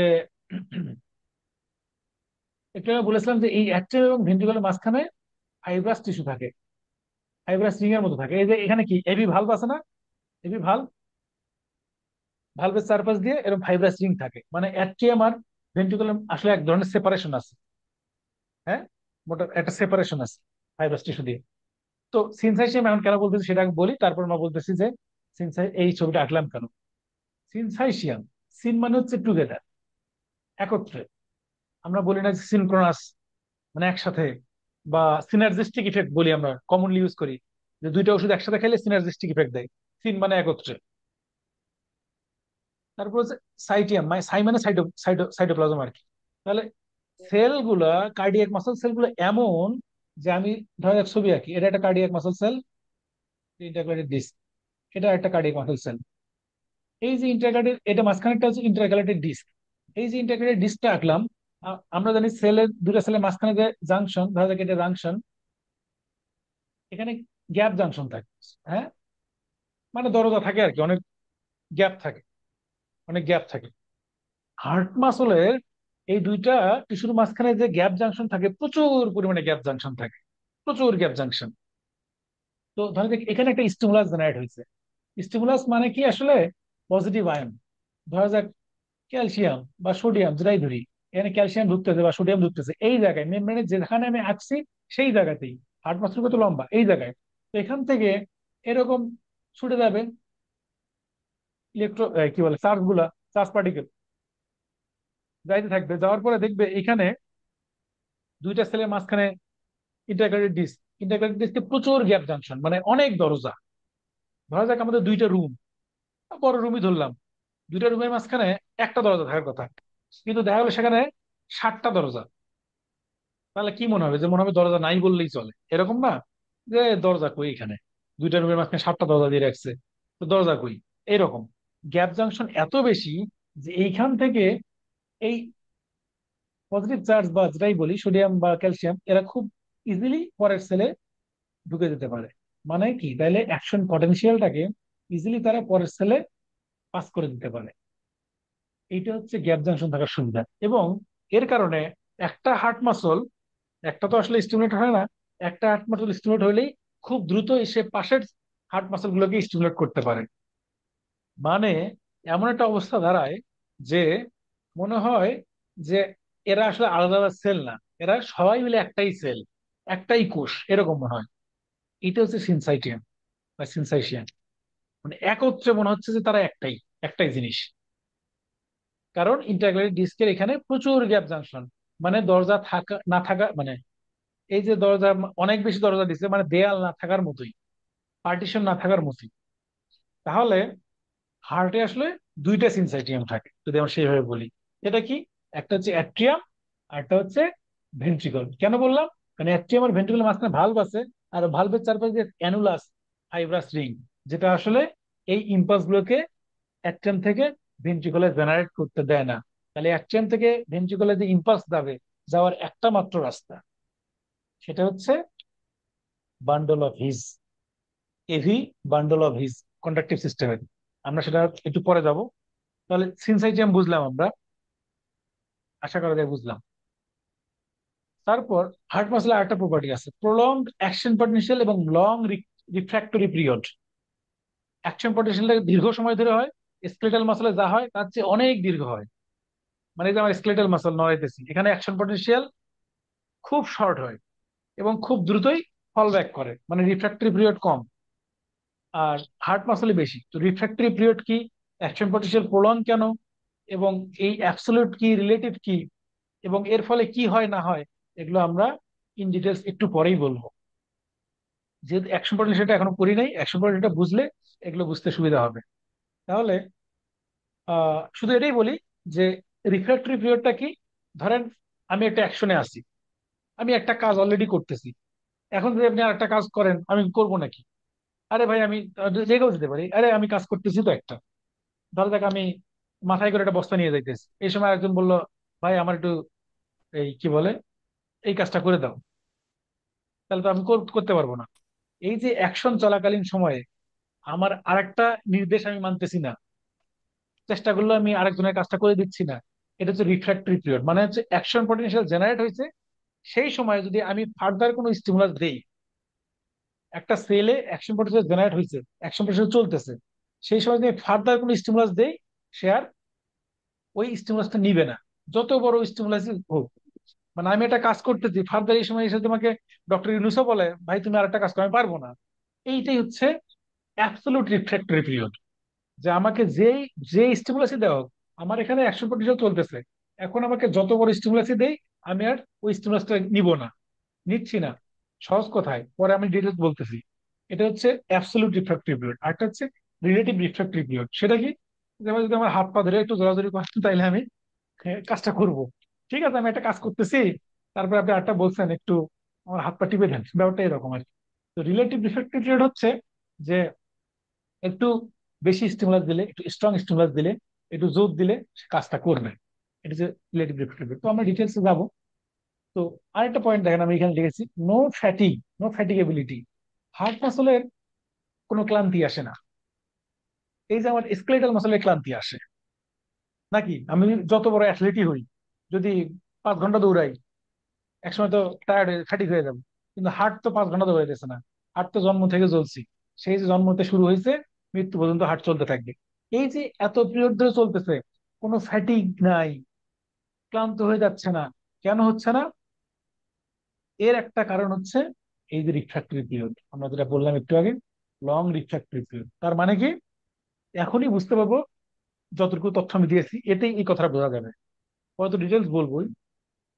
মানে হচ্ছে অ্যাকশন পটেনশিয়াল চলা অবস্থায় বা যখন সে কাজ করে সেই অবস্থায় তার অনেকক্ষণ ধরে চলে প্রলংড অ্যাকশন পটেনশিয়াল এবং লং রিফ্র্যাক্টিভ পিরিয়ড। মানে সে কাজ করার পর ওই সময় সে রিফ্লেকশন, মানে সে আর শুনে না, নতুন করে স্টিমুলাস দিলে শুনে না। এই যে শুনে না, এই যে সে একটু রেস্ট পায়, এই সময় তার কাজ করা লাগে না, এই কারণে সে ফ্যাটিক হয় না। এবং ব্র্যাকেটে লেখেন, একটা কথা লেখা আছে, ক্যান বি টিটেনাইজড। টিটেনাইজড মানে কি? টিটানি মানে কি? টিটানি মানে হচ্ছে ফোর্সফুল সাস্টেইন কন্ট্রাকশন। এইটা হার্ট মাসলে হয় না। ওই একই কারণে হইলে অসুবিধা হয়ে যেত। সাস্টেইন ফোর্সফুল কন্ট্রাকশন মানে কি? ধরেন ভেন্ট্রিকল পাম্প করছে, করে ফোর্সফুল সাস্টেইন সাস্টেইন হয়ে আছে, আর ডাইলেট হইতেছে না, হবে নাকি? মানুষ বাঁচবে? বাঁচবে না। কিন্তু এটা আমার কোথায় লাগবে? এই বৈশিষ্ট্য আমার কোথায় হলে ভালো হয়? স্কেলেটাল মাসলে। আমি একটা ভারী জিনিস তুলতেছি, অনেকক্ষণ ধরে চাপ দিয়ে তুলতেছি, আমার ফোর্সফুল সাস্টেইন কন্ট্রাকশন লাগবে, সেটা স্কেলেটাল মাসলে এটা হবে। কারণ কি? স্কেলেটাল মাসলে ওই যে রিফ্র্যাক্টিভ পিরিয়ডটা শর্ট থাকে, মানে হচ্ছে অ্যাকশন পটেনশিয়াল ধরেন আমি জেনারেট করছি, সঙ্গে সঙ্গে নেমে গেছি, আবার নতুন একটা স্টিমুলাস আবার জেনারেট হইতেছে, এই করতে করতে সামেশন হয় আর কি। সামেশন মানে ধরেন আমি রিপিটেড স্টিমুলাস দিতে দিতে দিতে দিতে সামেশন হয়ে এই যে ফোর্সফুল সাস্টেইন কন্ট্রাকশন হইতেছে। কিন্তু আপনার এটা কার্ডিয়াক মাসল হবে না, কার্ডিয়াক মাসল হইলে বিপদ। তারপর হচ্ছে রিকোয়ার ক্যালসিয়াম ইন ইসিএফ, মানে হচ্ছে এক্সট্রা সেলুলার ফ্লুইডে ক্যালসিয়াম লাগবে স্কেলেটাল মাসল কন্ট্রাকশন করতে গেলে, যেটা সরি, কার্ডিয়াক মাসল কন্ট্রাকশন করতে গেলে, যেটা স্কেলেটাল মাসলে লাগে না। কেন? কারণ কার্ডিয়াক মাসলে যে সার্কোপ্লাজমিক রেটিকুলাম আছে, সেখান থেকে যে ক্যালসিয়ামটা আছে সেটা সেটা দিয়ে হয় না আসলে, তার বাইরে থেকে ক্যালসিয়াম লাগে, এই জন্য এক্সট্রাসেলুলার ক্যালসিয়াম লাগে। এখন এতটুকু বুঝলেই চলবে যে আমার এটা যদি কার্ডিয়াক মায়োসাইট হয়, যাই হোক, এটা আমরা ডিলিট করে দিই। কার্ডিয়াক মায়োসাইট, এখানে সার্কোপ্লাজমিক রেটিকুলাম টেটিকুলাম আছে, তার দিয়ে হচ্ছে না, এই বাইরে থেকে ক্যালসিয়াম লাগতেছে, ইসিএফ থেকে ক্যালসিয়াম লাগে, আর ইসিএফ এ ক্যালসিয়াম লাগে। এই যে ইসিএফ থেকে ক্যালসিয়াম ঢুকে, সেই ক্যালসিয়াম আবার ক্যালসিয়াম ইন্ডিউসড ক্যালসিয়াম রিলিজ করে, মানে এই ক্যালসিয়ামটা ঢুকে সে আবার সার্কুলার রেটিকুলাম থেকে আরো ক্যালসিয়াম রিলিজ করতে সাহায্য করে, মানে প্রচুর ক্যালসিয়াম লাগে। তো এক্সট্রাসেলুলার ক্যালসিয়ামটা না হলে, ক্যালসিয়াম কম ঢুকতো, ক্যালসিয়াম কম ঢুকলে এই মাসল কন্ট্রাকশন কম হইতো, আস্তে হইতো। কারণ ক্যালসিয়ামের সাথে প্রপোর্শনাল, প্রায় ডিরেক্টলি প্রপোর্শনাল, মানে ক্যালসিয়াম বেশি হইলে ফোর্স অফ কন্ট্রাকশন বেশি হবে, ক্যালসিয়াম কম হলে ফোর্স অফ কন্ট্রাকশন কম হবে। তো কেউ যদি এরকম করতে পারে যে আপনার এই ক্যালসিয়াম বাইরে থেকে ঢোকা বন্ধ করে দিলাম, তাহলে ফোর্স অফ কন্ট্রাকশন একটু কমে যাবে, একটু প্রলং হবে, ডিলে হবে। এগুলো হচ্ছে ক্যালসিয়াম চ্যানেল ব্লকারের কাজ, যে ওষুধগুলো আমরা ইউজ করি। তো আমরা সেটা পরে বলবো। আর আমার মনে হয়, ও, টনিসিটি, টনিসিটি হচ্ছে একেবারে রিল্যাক্স ল্যাক্স হয়ে যায় হার্ট মাসল, সবসময় একটা মোটামুটি টোন ধরে রাখে, ডাইলেশনের সময় একটা মোটামুটি মাসল টোন ধরে রাখে, এটা টনিসিটি, তেমন কিছু না। তো এইখান থেকে কারো কোনো কোশ্চেন আছে? এখানে কিন্তু অনেকগুলো কথা বলেছি এই এই পেজে। কোশ্চেন আছে কারো কোনো? না থাকলে আমরা কন্ট্রাক্টিভ সিস্টেমে ঢুকবো। কোশ্চেন নাই তো না?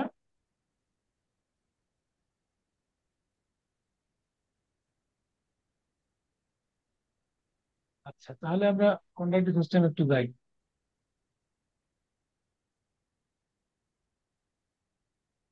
আচ্ছা, তো কন্ডাক্টিভ সিস্টেম অফ হার্ট কি কি নিয়ে আছে? একটা হচ্ছে আমরা এসএ নোড, আমরা দেখতে পাচ্ছি যে যেটা হচ্ছে এসএ নোড।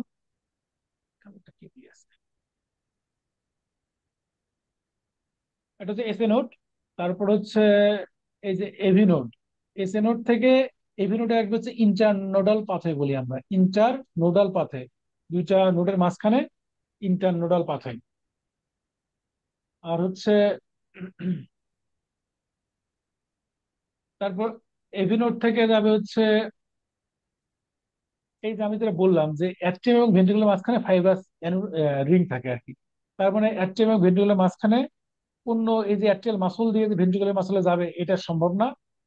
যাওয়ার রাস্তায় একটাই, এভি নোড থেকে যে bundle of his, bundle of his দিয়ে ঢুকে হচ্ছে, তারপর বান্ডলটা দুই ভাগে ভাগ হয়, right bundle branch, left bundle branch, তারপর ওই পার্কিনজি ফাইবার। এখানে একটা কথা বলে নেই যে অনেকেই বলে, যে আপনারা হয়তো ফিগার দেখেও ভাববেন বা বইপত্রের কথা অনেক জায়গায় ভাববেন যে এগুলো মনে হয় পার্কিনজি ফাইবার। এই যে ছবিতে যে দেখাচ্ছে পার্কিনজি ফাইবার, আসলে এই যে বান্ডল অফ হিজ, তারপর যে right bundle branch, left bundle branch, তারপর এই সবই আসলে Purkinje fibre. Bundle of his, right bundle, left bundle সবই পার্কিনজি ফাইবারের অংশ, পার্কিনস ফাইবার। তাহলে এসএ নোড, তারপর ইন্টারনোডাল পার্টে এস নোড থেকে এই পাশে রাইট এক্সট্রিমে, লেফট এক্সট্রিমে যায় ইম্পালস। এভি নোড থেকে বান্ডল অফ হিজ, ওই যে ওই রিং টিং পার করে আসে, তারপর রাইট বান্ডল লেফট বান্ডল ব্রাঞ্চে ভাগ হয়ে পার্কিনস ফাইবার দিয়ে যায়। এখন আমরা এসএ নোডটা থাকে কোথায়? এসএ নোড কোথায় থাকে? সুপিরিয়র পোস্টেরিয়র ল্যাটেরাল, মানে হচ্ছে হার্টের সুপিরিয়র মানে উপরের দিকে, পোস্টেরিয়র পিছনের দিকে, ল্যাটেরাল মানে একটু ডান সাইডের, মানে হার্টের এই ডান সাইডের দিকে আর কি আমাদের শরীরে। এবং এই সুপ্রিয় ভ্যান একবার যে ওপেন করছে জাস্ট তার কাছেই, তাহলে এখানে হচ্ছে এস নোট থাকে। আর ইভি নোট থাকে হচ্ছে এই অ্যাট্রিয়ামেরই রাইট অ্যাট্রিয়ামই থাকে পোস্টেরিয়র ওয়ালে, ট্রাইকুস্পিড ভালভটার পিছন দিকে। আচ্ছা, তার বান্ডল অফ যেগুলো বললাম না, তো ইম্পালস জেনারেট করার যে, মানে ইম্পালস যে জেনারেট করে, এটা আমরা বলবো। তার আগে আমরা একটা কথা বলি না। আচ্ছা, হচ্ছে ইম্পালস জেনারেশন ট্যাগ বলি। এই যে ইম্পালস, মানে ইম্পালস যে ট্রান্সমিট করে, কন্ডাকশন করে, তো কন্ডাকশন একটা রেট আছে, সবাই একই লেভেলে কন্ডাকশন করতে পারে না। তো মোস্ট যেটা আমাদের লাগে, এই পার্কিনস ভাইবার যেটা বলতেছি, ওর আসলে কন্ডাকশন রেটটা অনেক বেশি। এই যে শেষে গুলো দেখলো প্রায় 4 মিটার পার সেকেন্ড, বাকিগুলো একটু কম। হুম। তাহলে সবচেয়ে ফার্স্ট হচ্ছে পার্কিনস ভাইবার গুলো। এবং এই যে আমরা বললাম যে হার্টের অটোরিথমিসিটি বা অটোমেটিসিটি আছে, সবাই ইম্পালস জেনারেট করতে পারে। হ্যাঁ, সবাই ইম্পালস জেনারেট করতে পারে। এসও নোট করতে পারে, এভি নোট করতে পারে, বান্ডল রিজ করতে পারে, এই যে পার্কিনস ভাইবার করতে পারে, ভেন্ট্রিকুলার মাসলও করতে পারে। সবাই করতে পারে আসলে, মোটামুটি সবারই ক্ষমতা আছে, আল্লাহ দিয়ে রাখছেন। তো এখন এখানে এসএনওটা হচ্ছে পেস মেকার বলা হয়। এসএনওট কেন পেস মেকার? শব্দটা কি? পেস মেকার, মানে যে পেস জেনারেট করে। তাহলে পেস জেনারেট করে কি? এসএনওট কেন তাকে পেস জেনারেট করা বলেছে? দেখেন, সবচেয়ে বেশি ইম্পালস রেট হচ্ছে 70 to 80 এসএনওডে। মানে এসএনওড প্রতি সেকেন্ডে 70 থেকে 80 বার সে ইম্পালস জেনারেট করতে পারে। এভি নোট পারে 40 থেকে 60 বার, পার্কিনসি ফাইবার করতে পারে 15 থেকে 40 বার।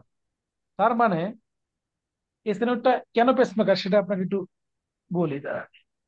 যে একটা আমরা ফিগার দেখাই, আপনাদের মনে রাখতে সুবিধা হবে আর কি। এই যে এই ফিগারটা আপনারা দেখেন, এটা ধরেন ইয়ার এক অফিসের বস যে শাসাইতেছে। এই বস হচ্ছে ধরেন সব সময় সে কাজের উপর কাজ দিতেই থাকে, কাজের উপর কাজ দিতেই থাকে। ধরা যাক এই যে অফিসের যে জুনিয়র যে কাজ করতেছে, সে হচ্ছে সেও কাজ পারে, সেও ট্যালেন্টেড, সে সুযোগ খুঁজে যে আমি কখন কি করতে পারবো। কিন্তু সে সুযোগ পায় না, কারণ বস তাকে সবসময় এনগেজ করে রাখে, একটার পর একটা কাজ দিতেই থাকে। এই কারণে সে আসলে নিজে ফ্লারিশ করতে পারে না, নিজের নিজের প্রতিভা সে দেখাইতে পারে না। তো এসএনএড ক্ষেত্রে হয় কি, এসএনএড এত বেশি যে ইম্পালস জেনারেট করে, ধরেন কোনো ভেন্ট্রিকুলার মাসল বা পার্কিনজি ফাইবার বা এভি নোড, সবারই তো ক্ষমতা আছে, কিন্তু সবাই ক্ষমতা শো করতে পারে না। কারণ ধরা যাক এভি নোডের আপনার সময় লাগবে একটা নিজের ইম্পালস জেনারেট করতে, সে 40 থেকে 60 বার করে। বা ধরেন পার্কিনজি ফাইবার মিনিটে 15 বার করে, ধরেন 15 বার। তো 15 বার মানে প্রায় 4 সেকেন্ডে একবার। তো সে যদি মনে করেন এই সময়টা নিবে, সে নিজের মতো করে জেনারেট করবে, তার আগে দেখা যায় এস নোড থেকে নতুন একটা ইম্পালস আসছে।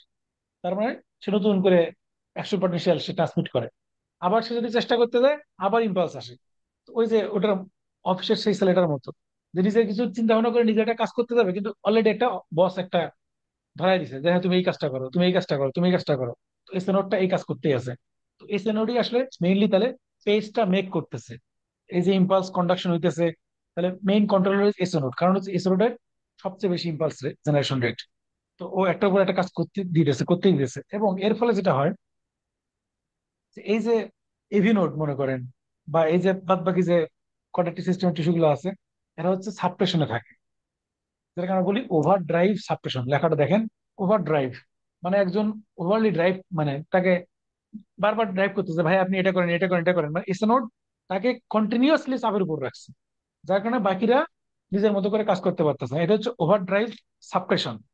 যদি এখন এমন হয় কারো, ধরো যাক কারো স্ট্রং প্যারাসিম্পেথেটিক স্টিমুলাস অ্যাক্টিভেট করলাম, প্যারাসিম্পেথিক কি করে, হার্ট রেট কমায় দেয়, কন্ডাকশন কমায় দেয়।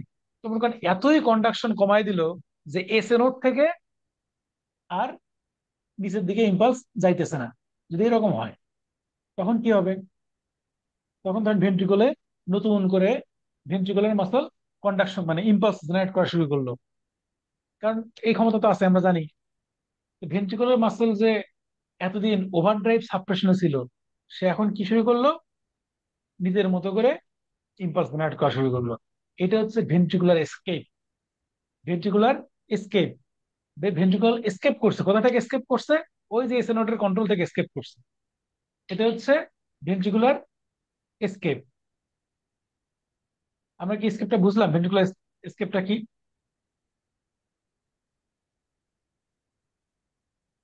এখন এই যে হলো এসকেপের ঘটনা, মানে বস ফায়ার হয়ে গেছে, মানে বসকে চাকরি থেকে বাদ দিয়ে দেওয়া হয়েছে। এখন কর্মী খুব খুশি হয়ে গেছে, এখন নিজের মতো কাজ করতে পারবো। মানে বস মানে এসএনওড থেকে ইম্পালস আসতেছে না, তো কর্মী এখন নিজের মতো করে কাজ করতেছে, ভেন্ট্রিকুলার এসকেপ। কিন্তু কর্মীর নিজের মতো কাজ করতে গিয়ে একটু সময় লাগে। যখন এসএনওড ইম্পালস আসা বন্ধ করে দেয় নোট থেকে ভেন্ট্রিকলে, তখন ভেন্ট্রিকল হঠাৎ করে হচ্চকিত হয়ে যায়, কি করবে? কারণ এতদিন ধরে এই কর্মচারী বসের ই শুনতেছিল, যে বসের কথাই শুনতেছিল, বস নিজে শুনতেছিল তাই করে, সে হচ্ছে যন্ত্রের মতো কাজ করে যাচ্ছিল। এখন হঠাৎ করে বস নাই, সে হঠাৎ করে বোঝে না কি করবে, কি করবে। কিছু সময়ের জন্য সে হচ্চকিত হয়ে যায়, তারপরে একটু পরে কাজ শুরু করে। এই যে কিছু সময়, এটা হলো 5 থেকে 20 সেকেন্ড, বা অনেক জায়গায় আছে 5 to 30 সেকেন্ড, এই সময়টা লাগে এই ভেন্ট্রিকুলে নিজের মতো করে বিট করতে, নিজের মতো করে ইম্পালস জেনারেট করে ভেন্ট্রিকুলার কন্ট্রাকশন চালায় নিয়ে যেতে। এই যে 5 থেকে 30 সেকেন্ড সময় লাগে, এই সময় তো আর ব্রেন বসে থাকবে না। আমার ব্রেনে তো রক্ত সাপ্লাই লাগবে, ব্লাড সাপ্লাই লাগবে। ভেন্ট্রিকল পাম্প না করলে ব্লাড আসবে নাকি? এসএনওড থেকে ভেন্ট্রিকলে স্টিমুলাস আসতেছে না, ভেন্ট্রিকল বন্ধ করে দিছে, ভেন্ট্রিকল বুঝতেছে না কি করবে। এই চিন্তা করতে করতেই তার 20 সেকেন্ড চলে গেছে। কিন্তু আমার ব্রেন তো 20 সেকেন্ড ধরে বসে থাকবে না, ব্রেনে 20 সেকেন্ড ধরে ব্লাড সাপ্লাই নাই, তখন আমি অজ্ঞান হয়ে যাব, আনকনসিয়াস হয়ে যাবো, ফেইন্ট হয়ে যাব। এই যে ফেইন্টিংটা, এইটার নাম হচ্ছে স্টোকস অ্যাডামস সিনড্রোম। এরপরে যখন ভেন্ট্রিকল ফাংশন করা শুরু করবো, তখন আবার আমি ঠিক হয়ে যাব। আমার মনে হয় ক্লিয়ার। তো এখন আমরা আবার আগের জায়গায় চলে আসি। এই যে এসএ নোড, এসএ নোড থেকে এই যে এভি নোডে আমাদের আসলো, এভি নোডে আসার পর এভি নোড থেকে এখানে যাইতে একটা সময় লাগে, ডিলে লাগে, 0.9 সেকেন্ড একটা ডিলে হয়। 0.9 না তো 0.09, যাই হোক হলো। তো 0.09 আর কি, এটা আবার লেখা কাটা দরকার নেই, exact। তো একটু ডিলে হয় এভি নোডে, যেটাকে বলে এভি নোডাল ডিলে। এটা অনেক অনেক অনেক অনেক ইম্পর্টেন্স। এটা আমাদের বুঝতে হবে, এটা আমাদের জানতে হবে, এটার সাথে ইসিজির খুব ভালো সম্পর্ক।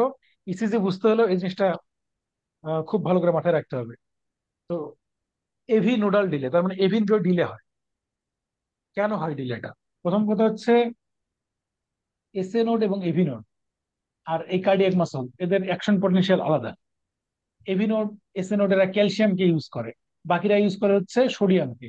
সেটা আমরা পরে অ্যাকশন পটেনশিয়াল মানে করবো আর কি। এভি নোডের আরো বৈশিষ্ট্য আছে।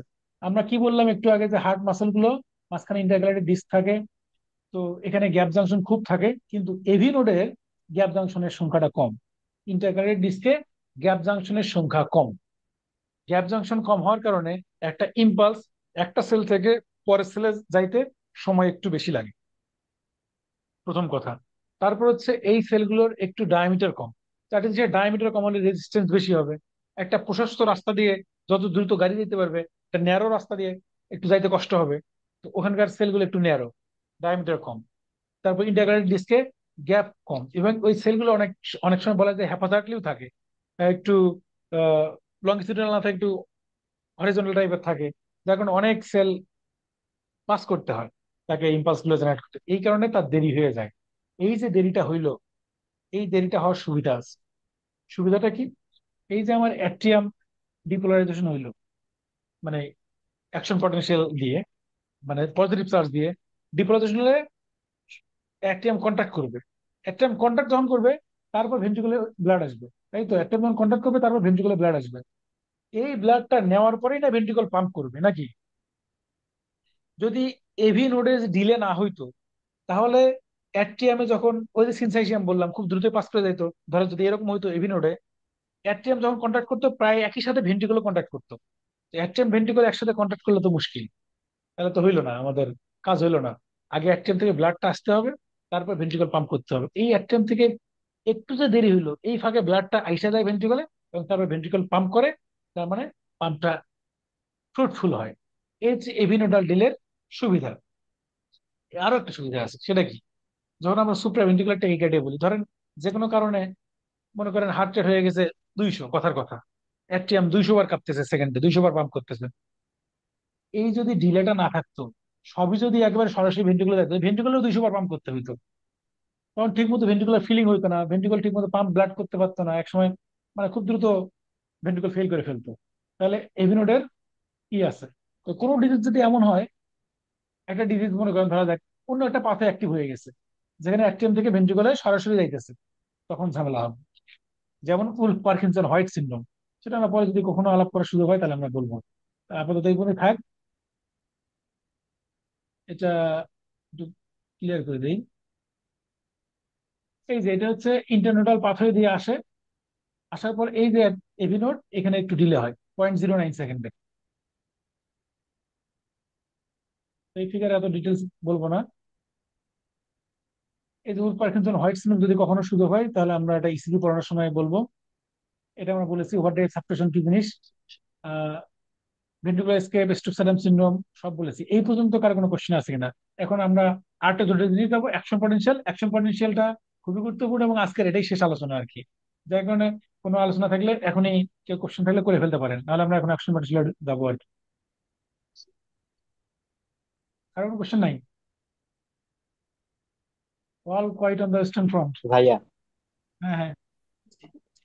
ভাই, যে হ্যাঁ, ভাই বলেন বলেন। অ্যাট্রিয়াম থেকে যে ভেন্ট্রিকল আসতে সময়, ভাই অ্যাট্রিয়াম থেকে যে ভেন্ট্রিকল আসতে একটু সময় লাগে, তো এটার আলটিমেট সুবিধা কি? যাতে অ্যাট্রিয়াম আর ভেন্ট্রিকলের কন্ডাকশনটা ওভারল্যাপিং না হয়, তাই তো? ওভারল্যাপিং না হয়, তারপর অ্যাট্রিয়াল ব্লাডটা যাতে ভেন্ট্রিকলে পৌঁছায়, তারপর ভেন্ট্রিকল পাম্প করে। একটা মিনিট, এখন চার্জ হচ্ছে না নাকি? একটা মিনিট একটু দেখি আমার, সম্ভবত চার্জ হচ্ছে না নাকি। আচ্ছা, আমি অ্যান্সারটা দিয়ে বলে নেই, তারপর আমি দেখতেছি। অ্যাট্রিয়াম পাম্প করবে, তারপর ভেন্ট্রিকলে ব্লাডটা আসবে, এই ভেন্ট্রিকল যে ব্লাডটা রিসিভ করবে এই জন্য সে একটু সময় পায়। কারণ ভেন্ট্রিকল যে ব্লাড রিসিভ করার আগে সেও পাম্প শুরু করে দেয়, তাহলে তো আমাদের কাজ হবে না। ভেন্ট্রিকল তো সারা বছরে ব্লাড সাপ্লাই দিতে হবে, সাপ্লাই দেওয়ার জন্য তার তো ব্লাডটা পাইতে হবে। অ্যাট্রিয়াম পাম্প করে ভেন্ট্রিকলটা একটু ব্লাড রিসিভ করার সময় বলে, এটা হলো তার মূল সুবিধা। এছাড়া একটা যেটা বললাম যে সুপ্রাভেন্ট্রিকুলার টেকিকার্ডিয়া বা অ্যাট্রিয়াল ফিব্রিলেশন, ফ্লাডার, এগুলো কিছু সুবিধা করে। মূল কাহিনী আমাদের তো ফিজিওলজি চিন্তা করতে হবে, আমরা নর্মাল মানুষের কি সুবিধা। নর্মাল মানুষের সুবিধা হচ্ছে অ্যাট্রিয়াম থেকে ভেন্ট্রিকুলার ব্লাড আসতে সাহায্য করে। ঠিক আছে, বুঝতে পারছেন? ভেন্ট্রিকুলার স্কেপটা আরেকবার একটু বলবেন? আচ্ছা, ভেন্ট্রিকুলার স্টেপ বলতেছি। তার আগে আমি একটু, আর এই ফাইলটাও আমি দিয়ে দেবো প্রয়োজনে। এই যে এখানে আমি এখানে লিখেও দিয়েছি যে সুবিধাটা কি, হ্যাঁ। এই যে allows atrial contraction to complete prevent simultaneous, এটা একটা, আর একটা ভেন্ট্রিকল ফ্রম অ্যারিথমিয়া, হ্যাঁ। এটা আমি বলে দিয়েছি এখানে। আমি শুধু একটু চেক করে নেই যে আমার কানেকশনটা লুজ হয়েছে কিনা, হ্যাঁ। একটা মিনিট।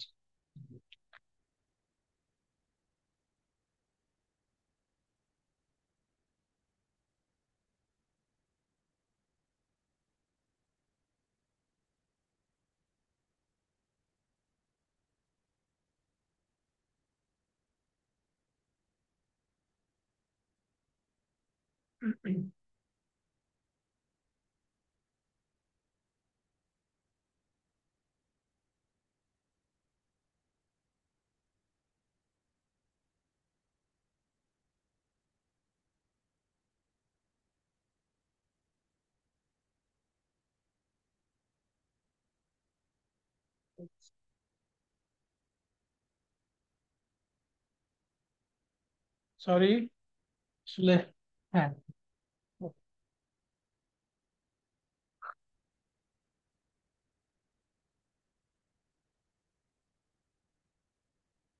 ফেল করে নিয়ে এতক্ষণ।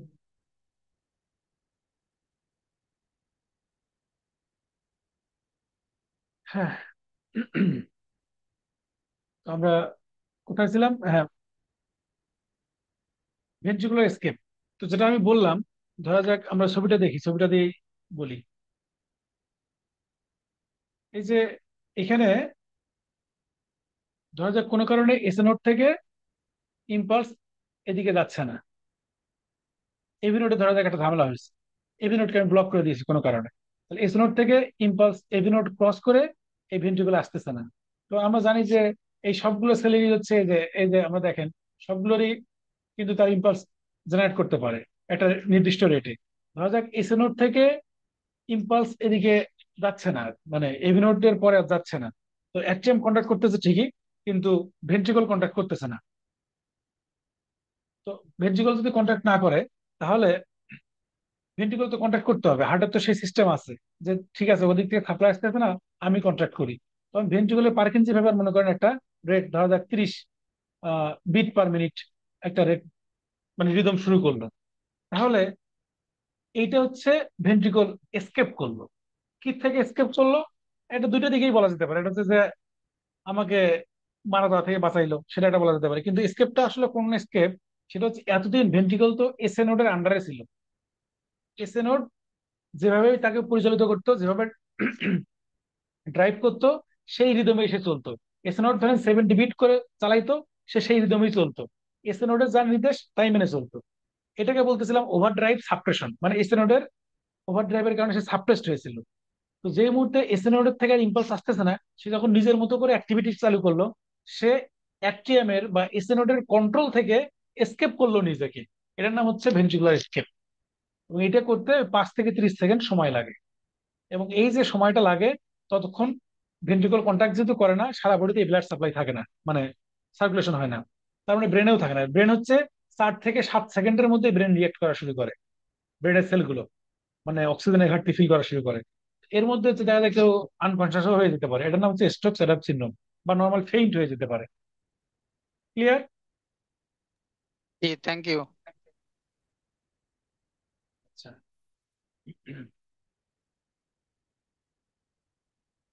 আমাকে কি দেখা যাচ্ছে আমার ভিডিওতে? হ্যাঁ, দেখা জি যাচ্ছে। ভাই। আচ্ছা, ঠিক আছে। এখন আমরা তাহলে পরে অ্যাকশন পটেনশিয়ালে যাবো। হ্যাঁ, অ্যাকশন পটেনশিয়াল আমরা তিনটা জিনিস মাথায় রাখি, এটা আমাদের জন্য খুবই জরুরি। সেটা হচ্ছে আমরা অনেক সময় অনেক জটিল করতে গিয়ে অনেক কিছু গুলাই ফেললেও যাতে এই তিনটা জিনিস না ভুলি, তাহলে অন্তত আমাদের কিছু কাজ হবে। এটা হচ্ছে চ্যানেলই তিনটা বলতে গেলে কার্ডিয়াক মাসলে। এটা হচ্ছে ফার্স্ট সোডিয়াম চ্যানেল, এল type calcium channel. L type মানে তার আলাদা টাইপ আছে, টি টাইপও আছে। তো শুধু একটু মনে রাখি যে ফার্স্ট সোডিয়াম চ্যানেল আর হচ্ছে slow calcium channel. Sodium calcium দুটোই যায়, কিন্তু আপনি মনে রাখার জন্য শুধু মনে রাখেন এল টাইপ ক্যালসিয়াম চ্যানেল বা slow slow slow calcium channel, আর হচ্ছে পটাশিয়াম চ্যানেল। এল তিনটা চ্যানেল, সোডিয়াম, ক্যালসিয়াম, পটাশিয়াম। এটা হচ্ছে বেসিক কথা। এরপর আমরা আরো ডিটেলসে যাবো এখন যে কিভাবে এরা কাজ করে।